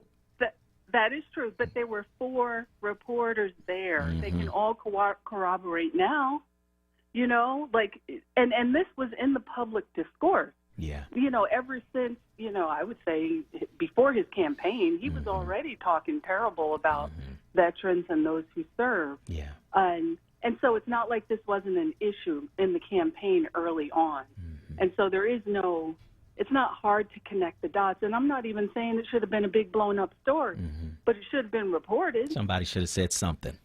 I mean, come on. So again, I don't think he says any of these things because he wants people to believe him. I think it's more like, I dare you to say something. And then the conversation continues, and he likes this press. He likes this press. He's taking a gamble that his people are still going to be there with him, as they have been throughout every other thing that we're all, you know, taken aback by. They just stand by him. And that's how it's going to be forever until we can get him out of office in November. And if we don't, this will continue and get worse, if that's imaginable. I agree with you wholeheartedly. And it's interesting because The thing I think that gives me hope, right, and I was talking about this a little bit earlier, is that you see millions of white people out in the street like, no, we can't have this anymore, right? But the thing that gives me pause is that you have some other folks who aren't going to say out loud that I support Donald Trump, but they'll go in that voting booth and vote for him, and we don't know who they are. Like, you can't believe the polls when it comes to somebody who is a racist. We saw that in Philadelphia. Rizzo had supporters who would not tell the pollsters that they supported Rizzo, but they went and voted for him, and you have the same thing with Donald Trump. That's the thing that gives me pause. Right, and you're right to have pause. And, like, honestly, I don't trust anything. I remember doing polls before we launched the magazine. You know, there was no magazine. We're polling people, and we already know I'm the only chocolate chip there with the whole entire crew. And we're asking people about, you know, black athletes and, you know, who they like. And I know those people are lying. I don't trust any poll in America because it's always skewed by race. It's always skewed by race and sexism. It's always skewed. And so, you know, and people know, you know, polls are usually private. It's either you or you go in a room and people ask you some questions, or now you do it online. Right. Please, I don't trust anything. I'm sorry. America has not shown me, the citizenry has not shown me that they're willing to go to bat for people who look like you and I. And until I see that, I can be hopeful. I'm hopeful. We're taking some baby steps. And it's really good to see what's happening on the streets. But again, that action, that energy has to be translated into going into the voting booth, taking other people with you to the voting booth and voting. Right. And that's and you know, and there's only a couple, you know, only the two options really that are in this two-party system. You're either Trump or you're Biden at this point. That's all we have. That's all we have. So we'll see. And speaking of that campaign, so Politico is reporting that the Trump campaign plans to target Kamala Harris by quoting her previous attacks on Biden. They'll also try to paint her as a champion of the radical left. Now, I've never seen a presidential campaign focus its attacks on the vice presidential nominee. So I can't help thinking it's about more than policy differences. What do you think, Roxanne? Yes, of course it is. It's about racism. It's about stoking racism. And so Trump really has no way to, you can't try to paint Biden as a radical leftist. Like, that's a joke that he was even starting to do that. Right. Since he's so moderate, like, that's the problem most people have with him. He's happy about all the times he crossed the line and, you know, dealt with the Republicans, and maybe that's what we need. But you can't put that tag on him. And Trump, who his main thing, the main thing that compels his whole campaign, his persona is racism and white supremacy. So he probably thinks he has a softball, or people around him are, you know, we got to go after Kamala because that can create more division. Right. Black people are taking over. It goes along with the theme, the way he walked into the White House. But I do think that, one, Kamala doesn't play. Black voters are energized around these attacks. We already know they're coming. Right. And she is so far from being leftist herself. I know. She's a prosecutor. She put black people in jail. Like, come on. Well, she put black people, she put white people in jail. She put everybody. She put everybody in jail. And I'm not saying that's a bad thing, because some people need some people, that's jail, right. okay? Some people need to go to jail. I'm not one of those, like, get rid of all prisoners. No, I'm not that. But what we have to really, really, I think, be prepared for here is, of course, he's going to go after her. He's a racist. He's a white supremacist. And so the whole idea of, and he has nothing. He has nothing on Biden. Biden is too smart. He's too entrenched in politics. Even the Republicans are not going to go hard. The Republicans pre-Trump are not going to go hard after Biden. What? Because he created mass incarceration? What? They like that. But come on. What are they going to say about him? And I know that Kamala, I've spoken to people who were on her campaign and worked with her messaging. They always go into the primaries knowing that what they say will be used as attacks when they get to the presidential race. Right. So they already know that. And I think the person that suffered the most from that was Hillary, because she just got attacks from everywhere. Nobody liked her. And they were able to use that. But I don't think Kamala, would she challenge him on busing? From the 70s, which she should have. I mean, so what did she really say about Joe? She didn't really have any. They didn't have any knockdown, drag out. The busing comments, which were real, which were very personal from her perspective. I was a little girl on one of those buses. That's not gonna, turn her upside down. And we'll see, because if he comes after her, then she can go after him. Forget about Mike Pence. Yeah. She if I'm advising, I'm like, look, take them gloves off, sister. Take them off. If he wants a one-on-one with you, then go two-on-one. You and Joe go after him, because Mike Pence doesn't get anywhere without Trump, and nobody is voting for this ticket for Pence. That's right. They're not following Pence. He's almost invisible, although he is deadly invisible, because his policies, if you look at them, are way more divisive and supremacist than Donald Trump's. He just doesn't have the microphone. Yeah. So And he's quiet. He's well, quiet, that's what I mean. which is dangerous. Deadly. Yeah. Right. Yep. Exactly. Yep. So we'll see. We'll see what happens. But we'll see. This reminds me, though, Roxanne, of the way that he went after Obama. That's how he got in. He went after Obama, and the undercurrent of all of it was racism. Oh, Obama wasn't born in this country. He's not qualified to be president. He was born in Kenya. I got detectives right now in Hawaii. I mean, this dude was one lie after another after another. But it was all, the subtext of all of it was racism, and he's trying it again with Kamala Harris because she's black. Yes, he is. I mean, he's a one-trick pony. There is no. We don't have to question like other agenda. No, he's a one-trick pony. Well, actually, I'd say two tricks. He wants tax cuts to support his wealthy friends. Yeah. Keep that 1% lifted up and giving him money. And then he's trying to cut down anybody who's not white. Anybody. So that's what he wants. He's too old to change, his game plan now. He's got all the people around him, even some of the, his little prison buddies who he's pardoned, all can advise him now. He's not changing his game, and it'll be interesting to see how much we change our game. Do we get sucked into this? Every conversation we have is through the prism of Trump. Are we talking about things that are important to us? And in media, are we now regurgitating every single lie, which I think we're still doing too much of? Who cares? We already know that if we've spent 4 years telling America this man is a pathological liar, why are we still broadcasting his lies? That's a good point. That is a good point. As always, that's Roxanne Jones. She is a founding editor of ESPN Magazine, CNN opinion writer, Emmy-nominated producer, co-author of Say It Loud, an illustrated history of the black athlete, and CEO of the Push Marketing Group, a media strategy firm. Roxanne, as always, thanks so much. Thank you, Solomon. Have a good week. All right, you too. We're going to go to break. On the other side, we want to take your calls at 215-634-8065. That is 215-634-8065. I'm Solomon Jones. This is WURD. We'll be right back. The pandemic has paused our lives even as conditions change. But when it comes to personal health, our bodies don't have a pause button. This is Dr. Heidi Seropoulos, Medical Director with Independence Blue Cross, reminding you to continue appointments for routine care and vaccinations. Medical offices are taking precautions to create a safe environment for your care, or use telemedicine when available. Refill prescriptions. You may be eligible for a 90-day supply, and many pharmacies now offer free home delivery. If you need emergency care, hospitals are dedicating separate areas for non-COVID emergencies. For heart attacks and strokes, every minute matters. If you visit a hospital or physician's office, wear a face mask, wash your hands, practice physical distancing, and avoid touching your face. For more, visit ibx.com/COVID-19. Don't let this virus keep you from getting the care you need. Together, we will beat COVID-19.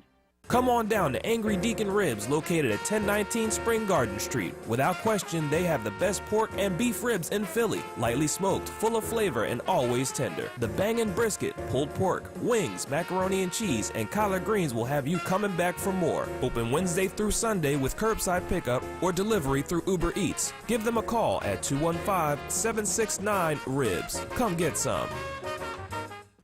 Lifting every voice till earth and heaven ring. This is Word Radio, 96.1 FM and 900 AM WURD Philadelphia. Black Talk Media. Backed by popular demand. It's Wake Up with Word, hosted by Solomon Jones.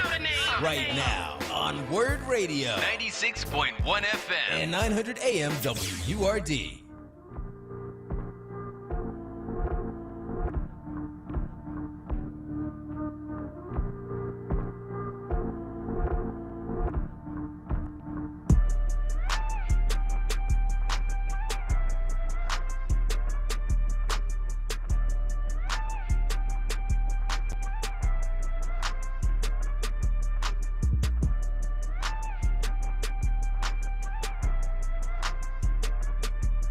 Good morning. This is Solomon Jones on 900 AM, 96.1 FM, WURD. We're taking your calls at 215-634-8065. That is 215-634-8065. So Labor Day is over, which means summer is over, which means stop wearing white. Stop doing that, even though you're in the house, right? But the other thing it means is that during this crazy summer where we've all had masks on, we've been using hand sanitizer like it's, you know, this life-sustaining thing. We've been washing our hands until they're ashy and gray. Like, what did you miss the most this summer? Give us a call. Let us know. 215-634-8065. That is 215-634-8065. That is the number you can call to get in on the conversation right here at WURD. Just had a great conversation with CNN commentator Roxanne Jones about some of the craziness that we are seeing from this president. I want to know what you think, because a number of things have happened. Of course, the Atlantic comes out with this story that is really a game changer. They talked about him calling people who died for this country suckers and losers, right? Military members, suckers and losers. And it's not beyond the realm of possibility, given all of the other things that we've heard him say on the record, on video, like we've got him on tape. Like how much lower can we go? That's really what I want to know. So I want to know what you think about that. Plus, a sad landmark here in Philadelphia, 275 people shot in August, much more than any month since 2007, right? What are we going to do about the gun violence taking place, not just in Philadelphia, but beyond? And, of course, also talking about racial sensitivity training, right? The Trump administration wants to end racial sensitivity training in federal agencies that mentions anything about white privilege or critical race theory. They call the training divisive anti-American propaganda. So is it anti-American to tell the truth? Is it propaganda to tell the truth? I want to know what you think. Give me a call, 215-634-8065. And, of course, what did you miss the most this summer? Give us a call, 215-634-8065. That is 215-634-8065. That is the number you can call to get in on the conversation right here at WURD. Let's go to Lee from North Philly on line 3. Go ahead, Lee. Yeah, what I missed most about normal summer in Philadelphia was the block parties that we normally used to have. We used to have the street cleanup. City used to come out and they go from neighborhood to neighborhood. They clean up. So if you look at the neighborhoods now, man, it's trash everywhere. Yeah, that's true. Crazy. I remember being a little kid. We used to come out on Saturdays. We used to scrub the steps, turn on the water plug, the whole down the sidewalk, and we used to paint the curb line. You don't see that like in the inner city no more. I'm from North Philly. North Philly looks like I'm from Philadelphia. I can't even say it because it's like it hurts, man. Yeah, it hurts to see our city. It's like we're like the 5th most populated city in the United States, the birthplace of American freedom, and it just looks like, man, it's bondage. Then when you look at all the businesses that were like looted and whatever, these people did it in our neighborhood. So imagine when you got to go somewhere to take care of some medical supplies for your older relatives and yourself. You got to go out of your neighborhood to go to somebody else's neighborhood now, and then they're looking like, what are they doing here? So, I mean, you know, if you had a war, And one of the tactics of war is like psychological. You break the food chain, you break the medical chain. You don't have to work. They didn't have to do it for us. We did it for ourselves, and that's crazy. And I'm looking at it. I'm like, man, what can we do to get better? Protesting is one thing, but nobody's coming around issuing brooms and bags and saying, "Come on, let's sweep and collect this and get this together." We're not doing nothing united. Everything is disoriented. Then they're giving you stimulus money, and these people are going out there. They're not investing back in the community. Everything's for sale. And you got people walking around like zombies that don't even come from the city, up and down Kensington Avenue, Frankfurt Avenue. And I'm looking like, wow, I went to school through this. It didn't look like this then. It was bad then, but it's worse now. So we as Philadelphians got to get together. We got to get off that bandwagon where you got people coming in from other places talking, and we need to put leaders in position that are truly connected to the community. I hear you, brother. I hear you, and I want to thank you for your call this morning on WRD, and it's interesting you should say that. I remember those days. My grandmother was the block captain on the 2500 block of West Oxford Street. And the interesting thing about Oxford Street now, before Rita's water ice, there was Luigi's water ice, right? And it was the pink water ice freezer box that you saw, and that's where they sold the water ice out of. That factory was right there on Oxford and Stillman. It was right in the middle of our block. So we would get water ice and we would have other things for the kids, and we would do a cleanup where everybody cleaned their steps and we would paint those curbs just like you talked about, and we would do those things. We would get brooms and other things from the city, which you can still get, by the way, so there's no excuse not to do it, right? But we would do all of that, man.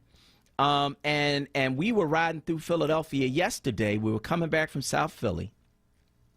And my wife was just looking at the trash, the level of trash, right around the subway exit where we got off right around Broad Street. The level of trash on and around some of those streets in the city of Philadelphia, man, is unbelievable. It is unbelievable how dirty our city is right now. It's not right. Is not right. I want to hear from you. Give me a call, 215-634-8065. Fishman from University City is on line one. Go ahead, Fishman. Morning. Good morning, brother. Hey, I just got black. In my own reality, we went on the cruise from August 29th to September the 6th, 2020. And fall back and just smile, man. Yeah. Dealing with the travel part is the hectic part, but enjoying your family and just watching people grow. And my second part is the same thing. What I missed about the summer is family get-togethers. We 70, 80 deep, and just to see the growth of our young people and people. Our children, young people, that didn't make my summer. Have a blessed day, brother. All right. Thank you so much for your call this morning on WURD Radio.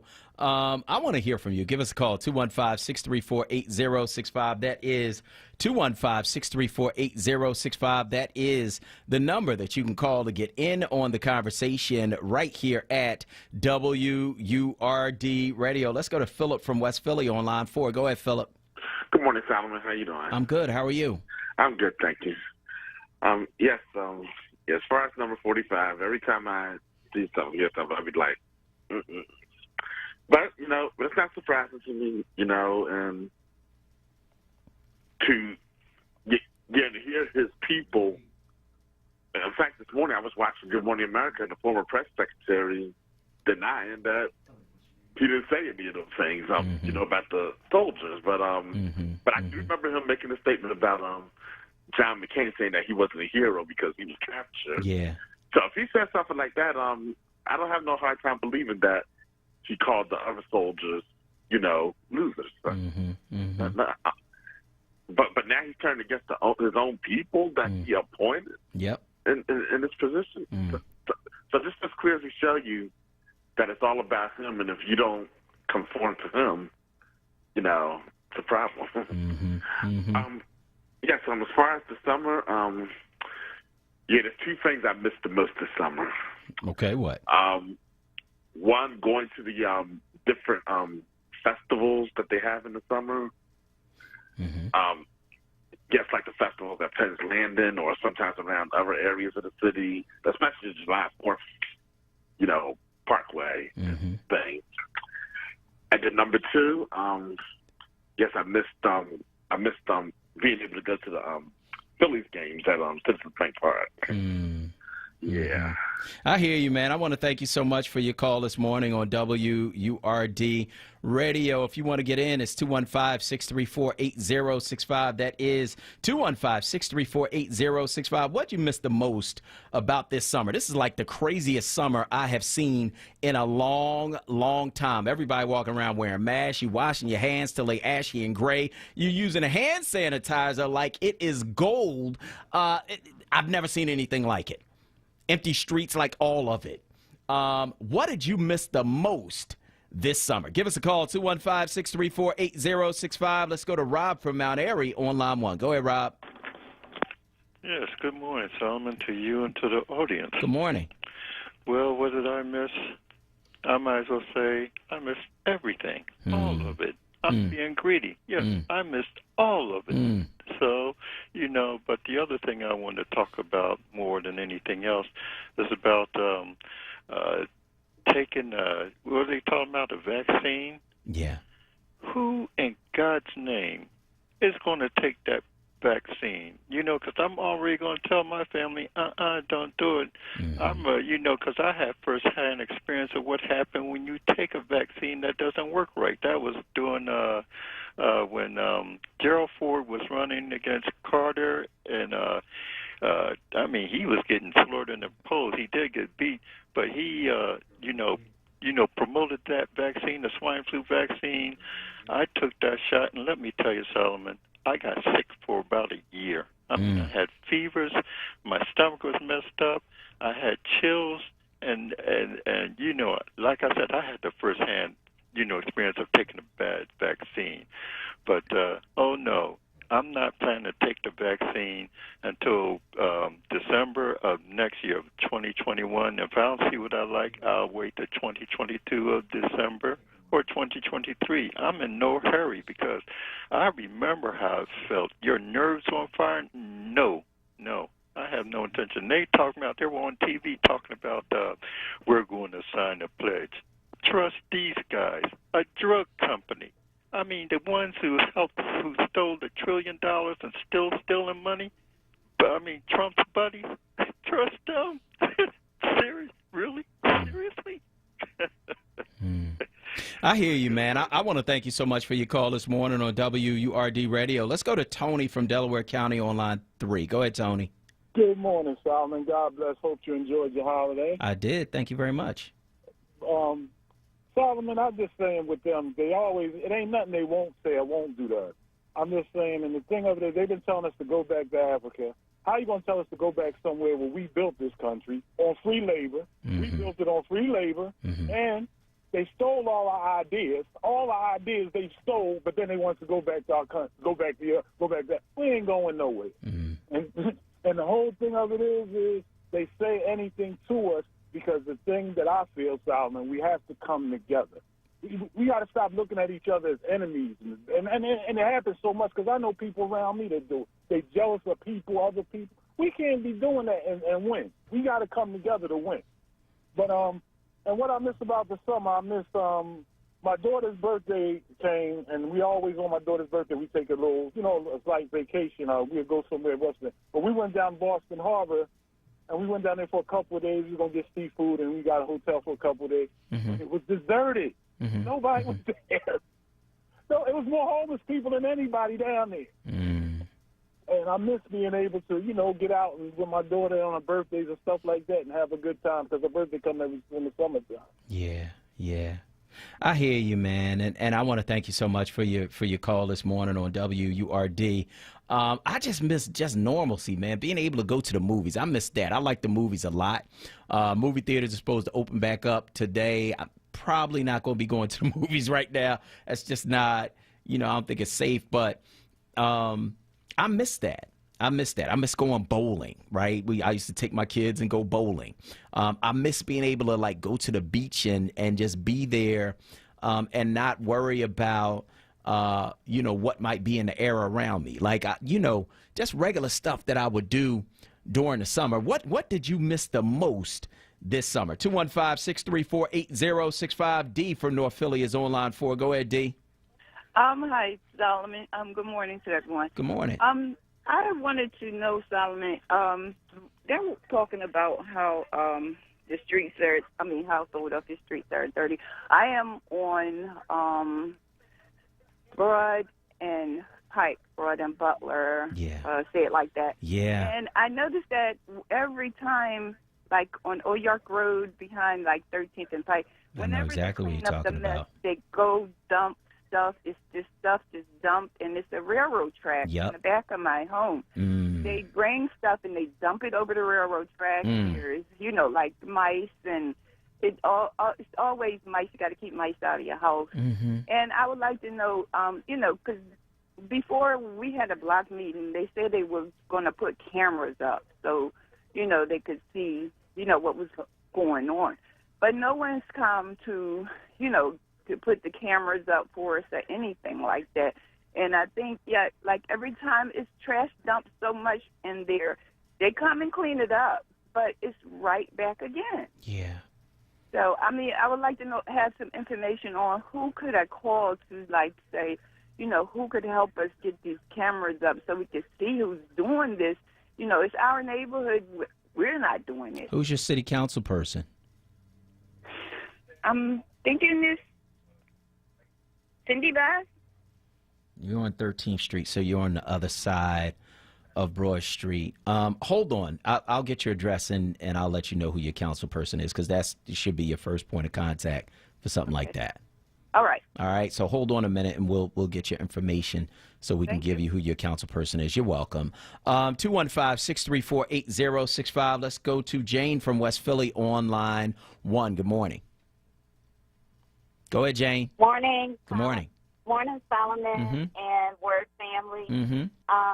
I was calling to say that what I missed about summer is the Dell, going to the concerts with my father, and all the, the little activities they normally would have during the summer, and of course the black activities. And in regards to whether or not truth is propaganda, I think truth is treated as propaganda, and everyone is basically baited into perpetrating the lies. And as far as voting goes, I will be voting. However, I won't be voting for either of the two presidential candidates. Yeah, who are you going to vote for? Actually, I'm just going to write something in. Why? Why are you doing that? Why I'm doing that? Because I don't agree with either one of the candidates. I think both of them are bad choices. And who would you rather have? I would rather have somebody with actual integrity, but I think that's really, really impossible to do in the way that the system is set up. I think that black people will, as the system continues to operate. Who did you vote for last time? Did you vote last time? I did vote last time. I believe I voted for Obama. I didn't vote for Trump. Okay, well, Obama didn't run last time. To be honest with you, you're right. Actually, so the last time you voted was when Obama ran? No, I did vote last time. I wrote something in. You wrote something in. I don't remember what I wrote in. Well, I mean, the one thing I would say to you is this. I would carefully consider that because right now we have a racist running the country, and I'm assuming you're African American. Am I right? Or I am. okay, so if you have if you wait a minute, let me finish, because I did let you say what you needed to say. You said you were writing somebody in. I'm just saying that that's something you should carefully consider, because if you're writing in a vote, that really it helps Trump to stay in office. I mean, it's no other way I can put that. And it helps him to stay in office because you're not voting for somebody who's a viable candidate to beat him. So I would just carefully consider that as an African American, when you have somebody in office who we have the receipts that this dude is a racist, that if you're African American, you really need to just carefully consider whether or not you want to just write somebody in and waste your vote that way.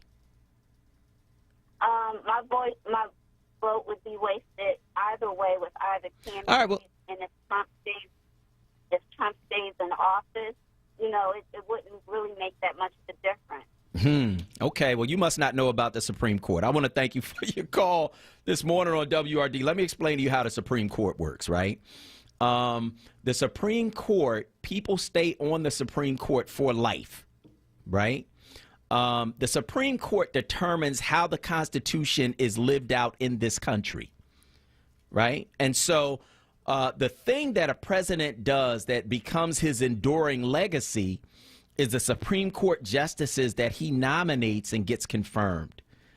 It's literally the difference between Brown versus the Board of Education saying that you cannot discriminate in schools, and the Dred Scott decision, which says the black man has no rights that the white man is bound to respect. Like, it's literally the difference between life and death for black people, who's on the Supreme Court. So I just would say carefully consider that, because I think that it's misguided to think that both of these candidates are the same. They are not. We're going to go to break. On the other side, we're going to talk with somebody who knows a little bit about the Supreme Court. Lawyer and critical race theorist Dr. Tim Golden is joining us next. I'm Solomon Jones. We'll be right back. Weather and traffic to keep you informed for your drive home. in the happy hour. With Sincerely Sarita. Monday through Thursday, 4 till 7 p.m. Right here on Word Radio. 96.1 FM. And 900 AM WURD. A job's about a lot more than a paycheck. It's about your dignity. Under my plan, 50% of emergency small business relief would be reserved for the smallest businesses to recover from the economic mess we're in and to rebuild the economic future our country deserves. We can't just build back to what it was before. We have to build back better. If we truly want to reward the work in this country, we have to ease the financial burdens of care that families are carrying. To start, every 3- and 4-year-old child gets access to free high-quality preschool, and low- and middle-income families won't spend more than 7% of their income on child care for children under the age of 5. Advancing racial equity across the American economy. Building wealth for families of color. Building a future worthy of their courage and their ambition. Just imagine if we could truly unleash their full potential. I'm confident we can do this. I'm Joe Biden, candidate for president, and I approve this message. Paid for by Biden for president. No fear, just facts. This is WURD, independent black media. Listen to Laborers Live. We created the weekend. We created the 40-hour work week. We just want enough to feed our family, be able to send our children to college, and let our next generation do better than we did. To people that might have forgot how important unionism is in a country like the United States. People now infringing on our 8-hour workday, trying to work people more than 8 hours without overtime, trying to work people without benefits. In the long run, everybody's getting a fat paycheck except the worker. So this is really a wake-up call for America. The struggle is continuous. Tune in to Laborers Live every Friday from 4 to 5 p.m. Sponsored by LESIT, the Laborers Employers Cooperation Education Trust of the Laborers District Council of Philadelphia and vicinity. Local 332, Sam Staten Jr. Business Manager. Local 57, Esteban Vera Business Manager. Local 135, Dan Woodall Jr. Business Manager. Local 413, James Harper Jr. Business Manager. The Laborers District Council, Ryan Boyer Business Manager, and Tony Staten, Executive Director of LESIT. It's Wake Up with Word, hosted by Solomon Jones. Right now on Word Radio. 96.1 FM. And 900 AM WURD.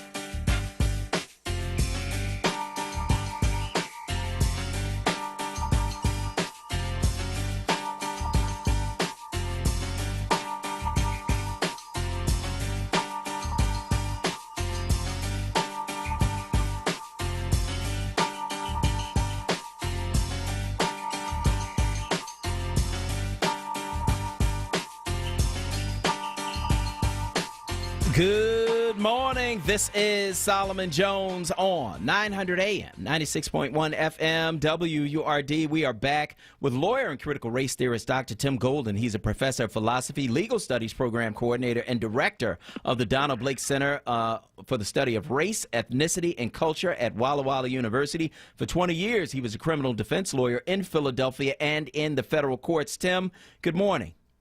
Good morning, Solomon. Thanks for having me, and happy post-Labor Day home stretch of 2020. How about that? I can't wait for 2020 to be out of here, man. This is crazy. Me neither. So I want to talk about a couple of things. So, one, the president's administration is on a quest to end racial sensitivity training on white privilege and critical race theory at federal agencies. They sent a letter to these agencies last week saying that this kind of training must end. I'm really interested in your thoughts about this, given that you're a critical race theorist. What are your thoughts? You know, Solomon, the ideological right and the far ideological right, which under this administration has now become mainstream, has this idea that if we stop talking about racism, it will magically go away. In fact, in 2007, Chief Justice of the United States, John Roberts, who, by the way, in reference to your remarks before your break, would not be on the Supreme Court if John Kerry won the 2004 presidential election. But that's another matter, because President Bush, who nominated him, has been out of office now for a long time, and Chief Justice Roberts will remain there. But anyhow, he made a statement in a case called Parents Involved versus Seattle Community Schools, where he said the only way to stop discriminating on the basis of race is to stop discriminating on the basis of race. And this is an idea that the far right has, and the president, who has championed far right causes to the point of aligning himself with racists, is in a strange kind of way, by attempting to get rid of critical race theory because he's saying it's racist, is actually proving critical race theory's point. Because the act of trying to get rid of critical race theory, or defund it, so to speak, is based on this idea that we don't want to be confronted with the reality of racism's permanence in American life, so we would rather just not hear about it. We would rather just not spend money on it. What we would rather do is pretend that it doesn't exist, but racism is one of those things that when you pretend it doesn't exist, it only gets worse. Yeah. And that's the real problem that we have. There's an old puzzle that we hear in philosophy, Solomon. There's a medieval philosopher named Duns Scotus, and he posed this little problem. He said, for those who say that the truth is no more and that the truth has perished, if they are right, then it is true that the truth has perished. So therefore, the truth is indestructible, right?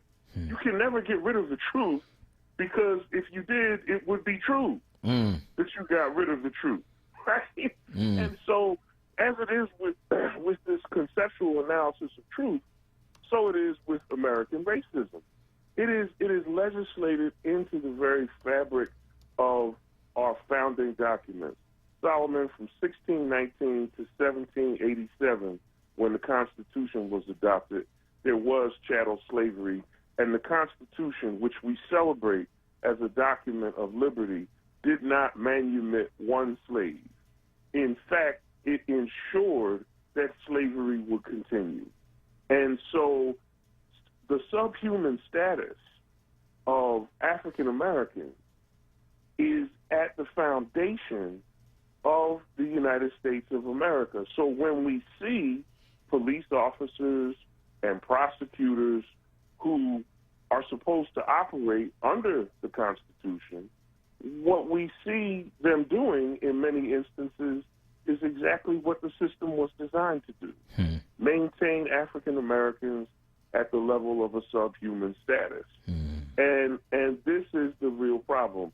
If we try, the more we try to avoid racism, the worse that it gets. It's only when we confront it by facing the history of it that we can actually begin to make some kind of progress. An alcoholic doesn't stop being an alcoholic by denying that he's an alcoholic. Right. An alcoholic has to admit and then say, Solomon, for the rest of their lives, I'm an alcoholic. Even though you may have been someone may have been sober for 20 years, but they have to say every day, I'm an alcoholic, because at any moment they could fall off and go back to their old ways. So this is just another attempt by the president to make the far right feel better about their attitudes toward race. Because think about it, Solomon, if you don't confront history, not only do you deny the identity of black people, but you also provide a space for yourself to avoid responsibility. So it's a win-win for a lot of whites to avoid conversations about race and racism in America, and to admit that regardless of all of your hard work and pain and struggle, that you're still privileged. No, white privilege doesn't mean that white people don't have a hard time, or that they don't work hard. Or, I hear a lot of white people say, well, I'm not privileged. I had to work just as hard as anybody else. Well, of course you did. But what white privilege does mean is that when a white person gets pulled over by the police, they do not have serious questions about whether or not they're going to make it out of that encounter alive. But when a black person does, there's a real problem, right? So this idea of privilege doesn't mean, which is part of critical race theory education, it doesn't mean that that you don't have it hard as a white person. What it does mean is that all of the things being equal, black people have it 10 times harder. And so the president can avoid it or try to avoid it all he wants, but the very act of avoiding it or trying to avoid it by cutting out funding for it in federal programs is itself a demonstration of exactly what critical race theory teaches. Yep, absolutely. And it's interesting because, you know, in this letter that the Office of Management and Budget sent, one of the things they said was that they want to cancel any kind of training that paints any race as inherently evil or racist. And, of course, we know inherently means that you're born that way, that's what's in you, and you're always going to be that way. Is that what critical race theory teaches, that white people are inherently racist? No, Solomon. Okay. Critical race theory doesn't teach that. This is why the education is so necessary. So when you hear people say things like white people are racist or black people can't be racist, they're not talking about individuals who decide, you know what, I've decided in my heart I'm going to be racist towards black people. That's the kind of characterization that you get from the criticism that you just read. So racism doesn't even really operate at the individual level. Bigotry does. Prejudice and bigotry operate at the individual level. But racism is about systems. It's about institutions.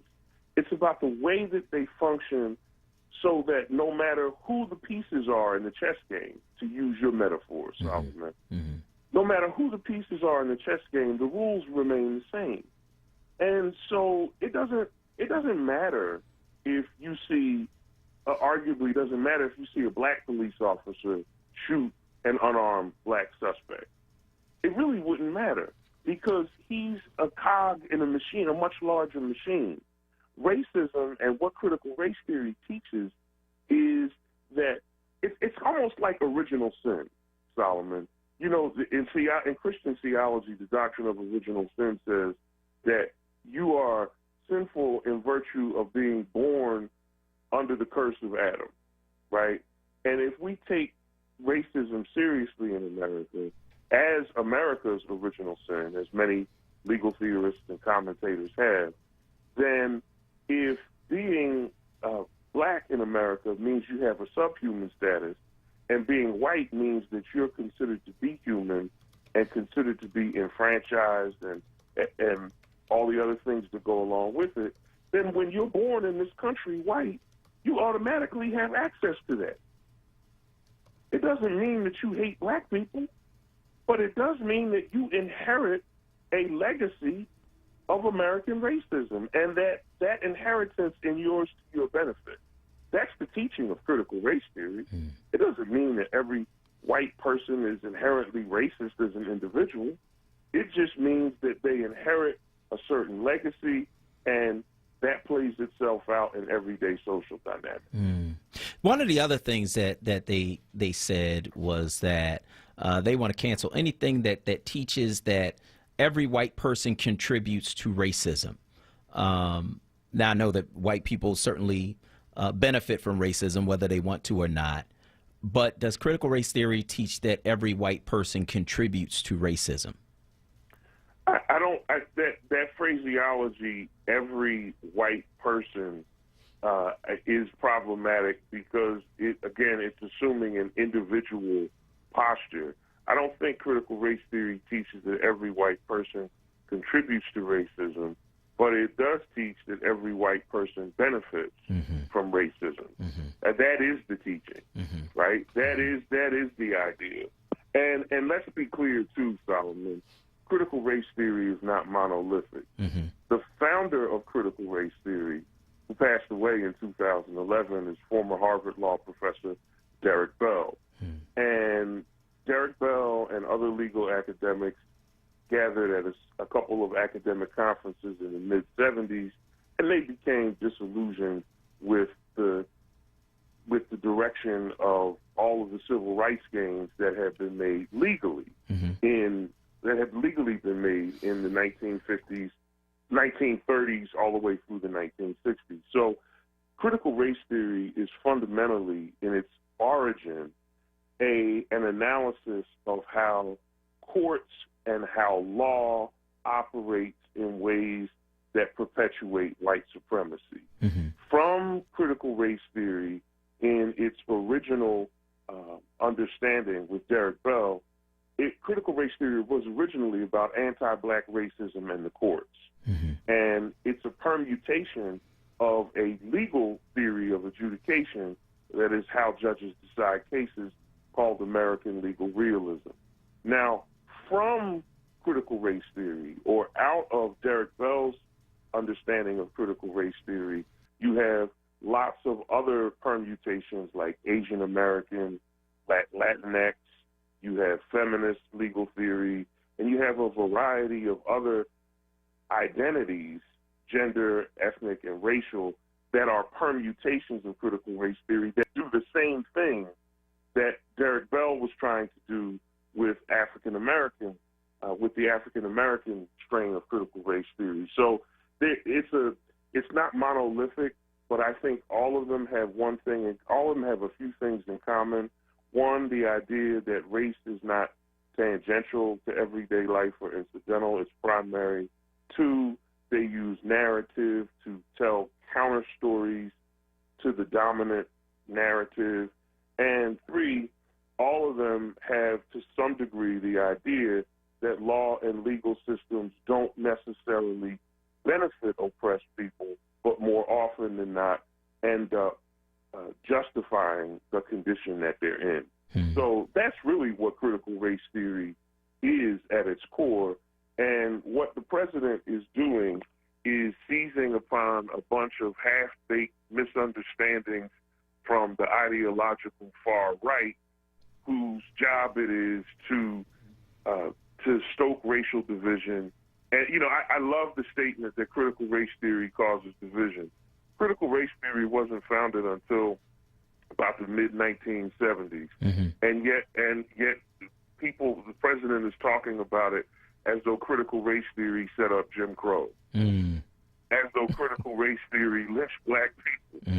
As though it was critical race theory that withdrew the Union troops from the South in 1877 when Rutherford Hayes and Samuel Tilden entered a compromise with black people as sacrificial lambs. None of that history has anything to do with that. And yet the president wants to essentially erase any discussion of that history from our political discourse. And to do that is itself a racist act. So that's where we are right now. All right.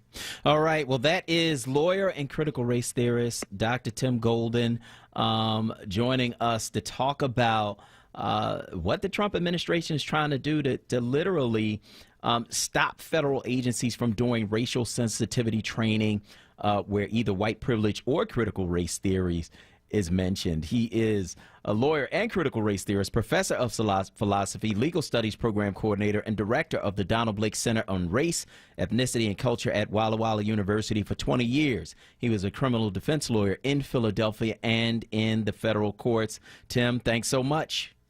Thanks, Solomon. Just remember this last thing, Solomon. If the truth perished, it would be true that the truth perished. How about that? How about that? You can't hide the truth. Thank you, brother. We appreciate that. All right, man. You have a great week. We're going to go to break. On the other side, it's What's Trending right here on WURD. Just one more step. You got it.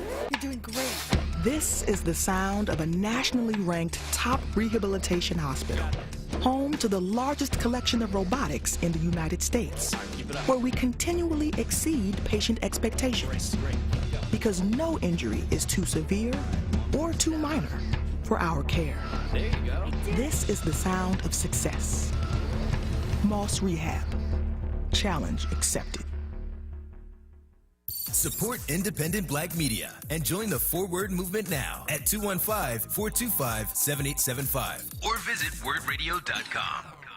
Need a new mattress? Stop by to see Julian, the Mattress Man, located at 7421 Stenton Avenue. You deal directly with the owner, Julian, to ensure the best prices on name brand mattresses like Sealy, Posturepedic. Call 215-424-5550. That's 215-424-5550. It's Wake Up with Word, hosted by Solomon Jones. Good morning. Right now on Word Radio. 96.1 FM. And 900 AM WURD.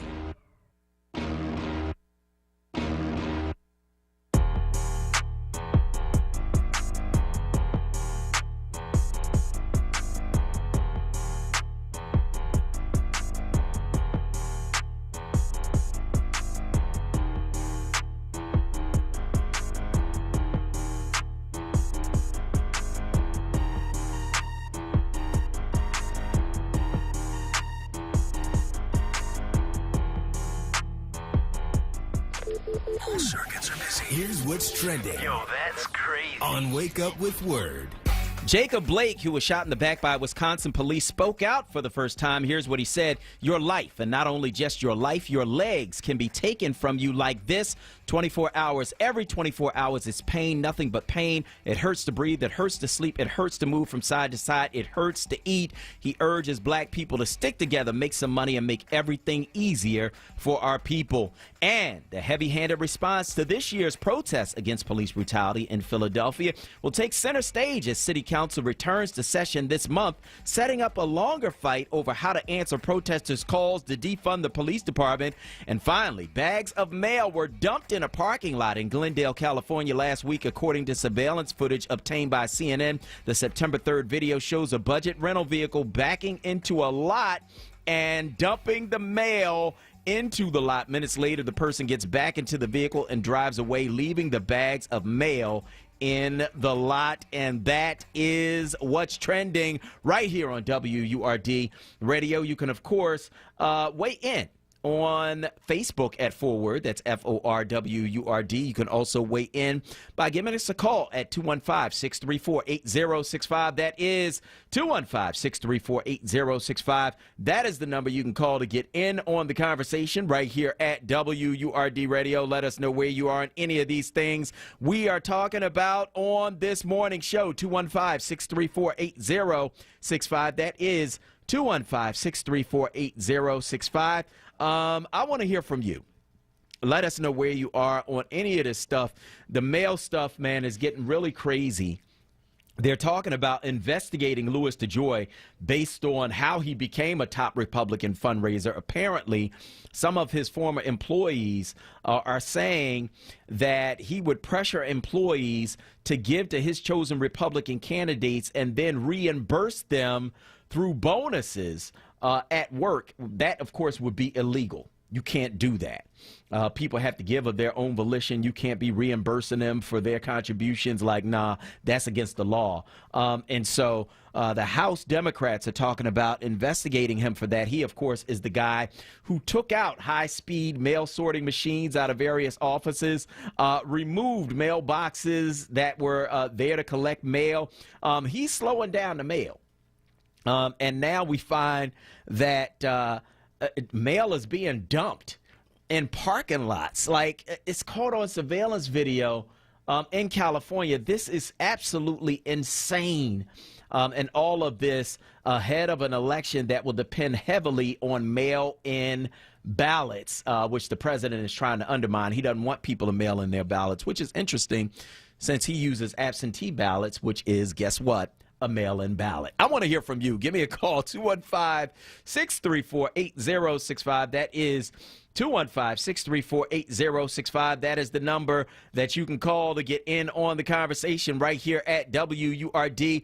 On the heels of one of the strangest summers ever, what did you miss the most this summer?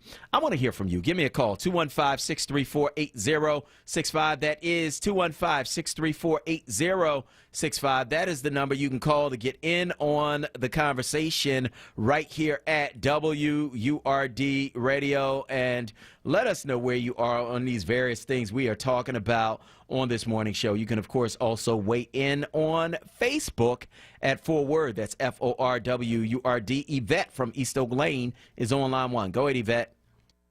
Yeah, I just want to say this summer I missed the festivals in Philadelphia. Yeah. Dune Day and the Caribbean Festival and, of course, the 4th of July Festival. But I just wanted to reiterate your point with the federal judges. Not only is it the Supreme Court judges, but there's 870 Article 3 federal judges that are on their judgeship for life as well.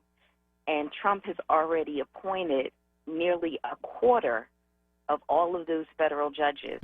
So if he gets another 4 years and we have Mitch McConnell still in power, he could have over half of the judgeships appointed. So these judges that are making decisions, like in Khalif Broder's case, to put a teenager in prison for years that's sexually abused in solitary confinement, where this young man who shot up several people in I believe it was Kenosha. That's right. That's right. And they're calling him a young boy that has, made a mistake and that he was defending himself. So it's really, very, very important to realize the gravity of the decision of what a president can do. I think the president that appointed the most was actually Jimmy Carter. And we see how that swayed the court in a more liberal direction, which I think was good for the country. And it should be, whoever's in power, because the people who are in power were elected by the people.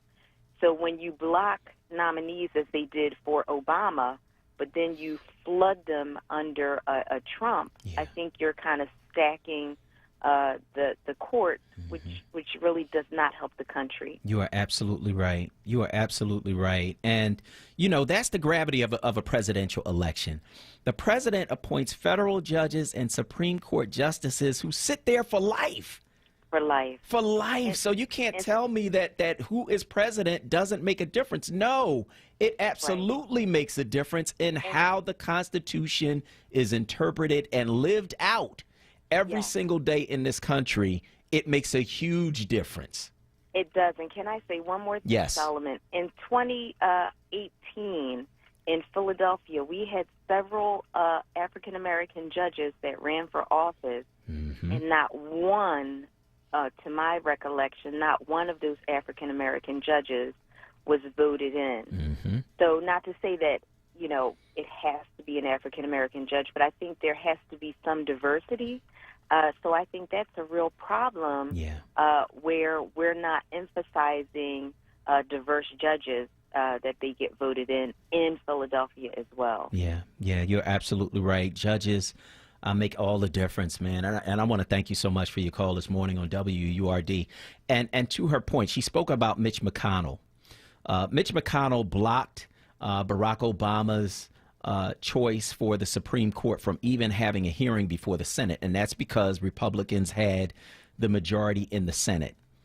The Senate matters and the president matters when it comes to who is going to be sitting on any federal bench, from the Supreme Court justices to regular federal judges. All of them sit there for life. So when you call me and tell me that it doesn't make a difference who the president is, what it shows, and I say this with all due respect, is that you really don't understand the power of the presidency.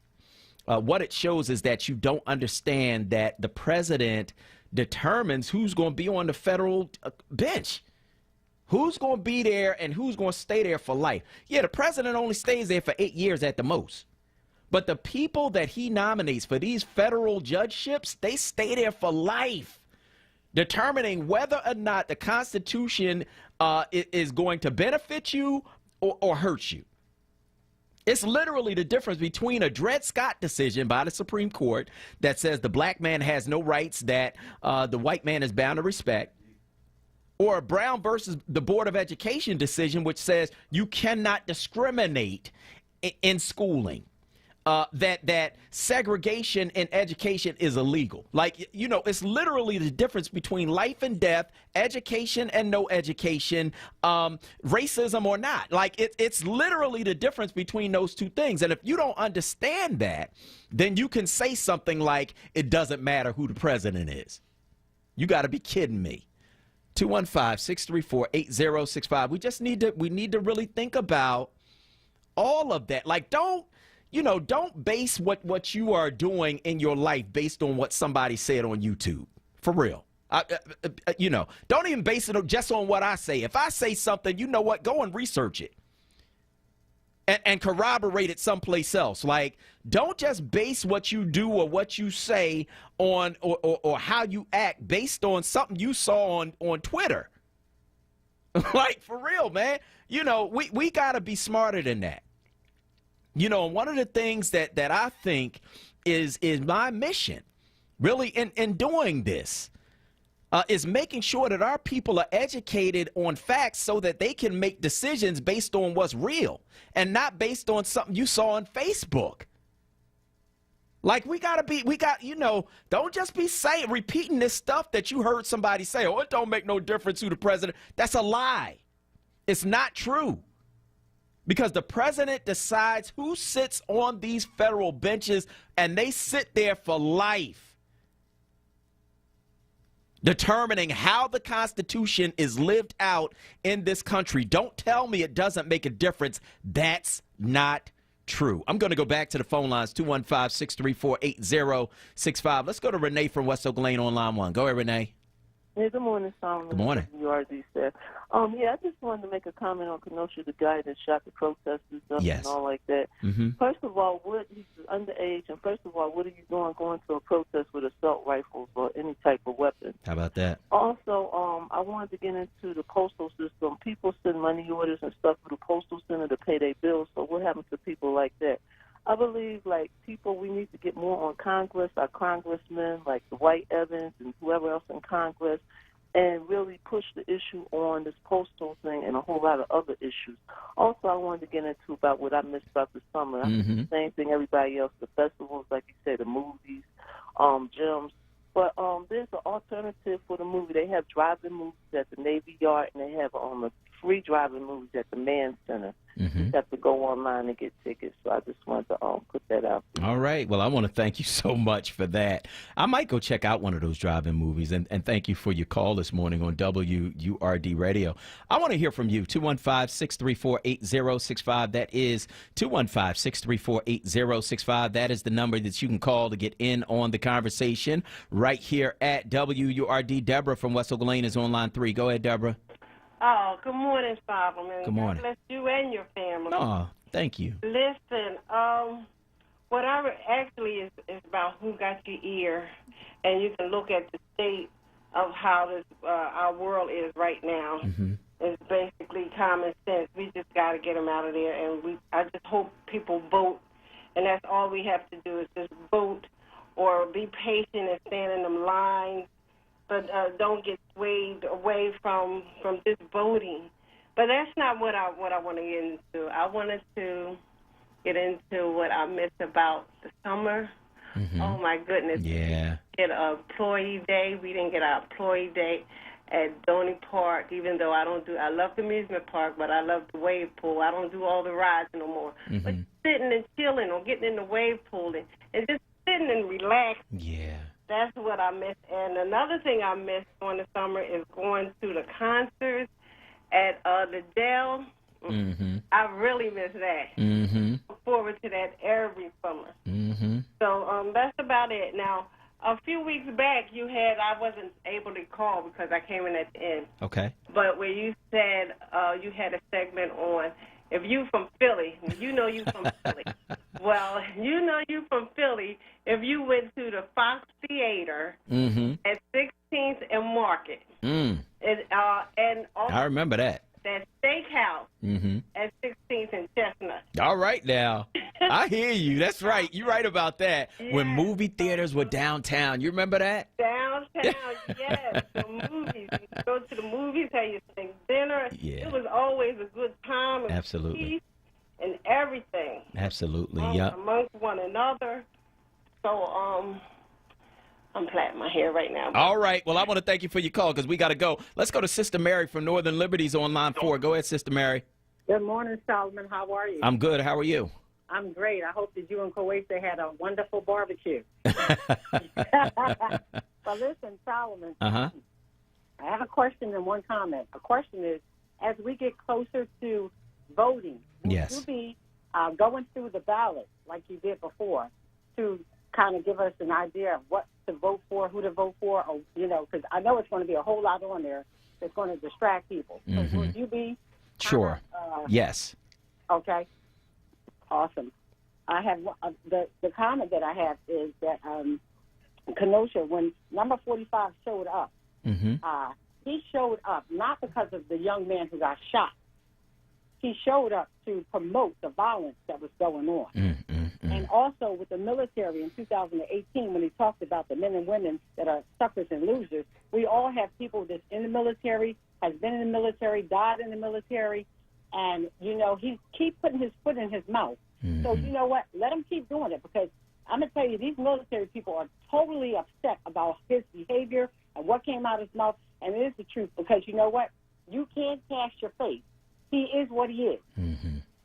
You continue to keep doing what you're doing. God bless you, and I'm glad everybody had a safe weekend, and see you tomorrow. Have a good All right. I want to thank you so much for your call, and I want to thank everybody who called in on today's show. We appreciate each and every one of you. So I want to thank all of our guests, including board-certified physicians, Dr. Elena McDonald and Dr. Delana Wardlaw, CNN commentator Roxanne Jones, and lawyer and critical race theorist Dr. Tim Golden, and now for producer Jordan Booth, sitting in for Kuwaisa Mathis and everyone here at WURD Radio. I am your host, Solomon Jones, saying stay tuned for Reality Check with Charles Ellison, and tune in tomorrow at 7 for more Wake Up with Word.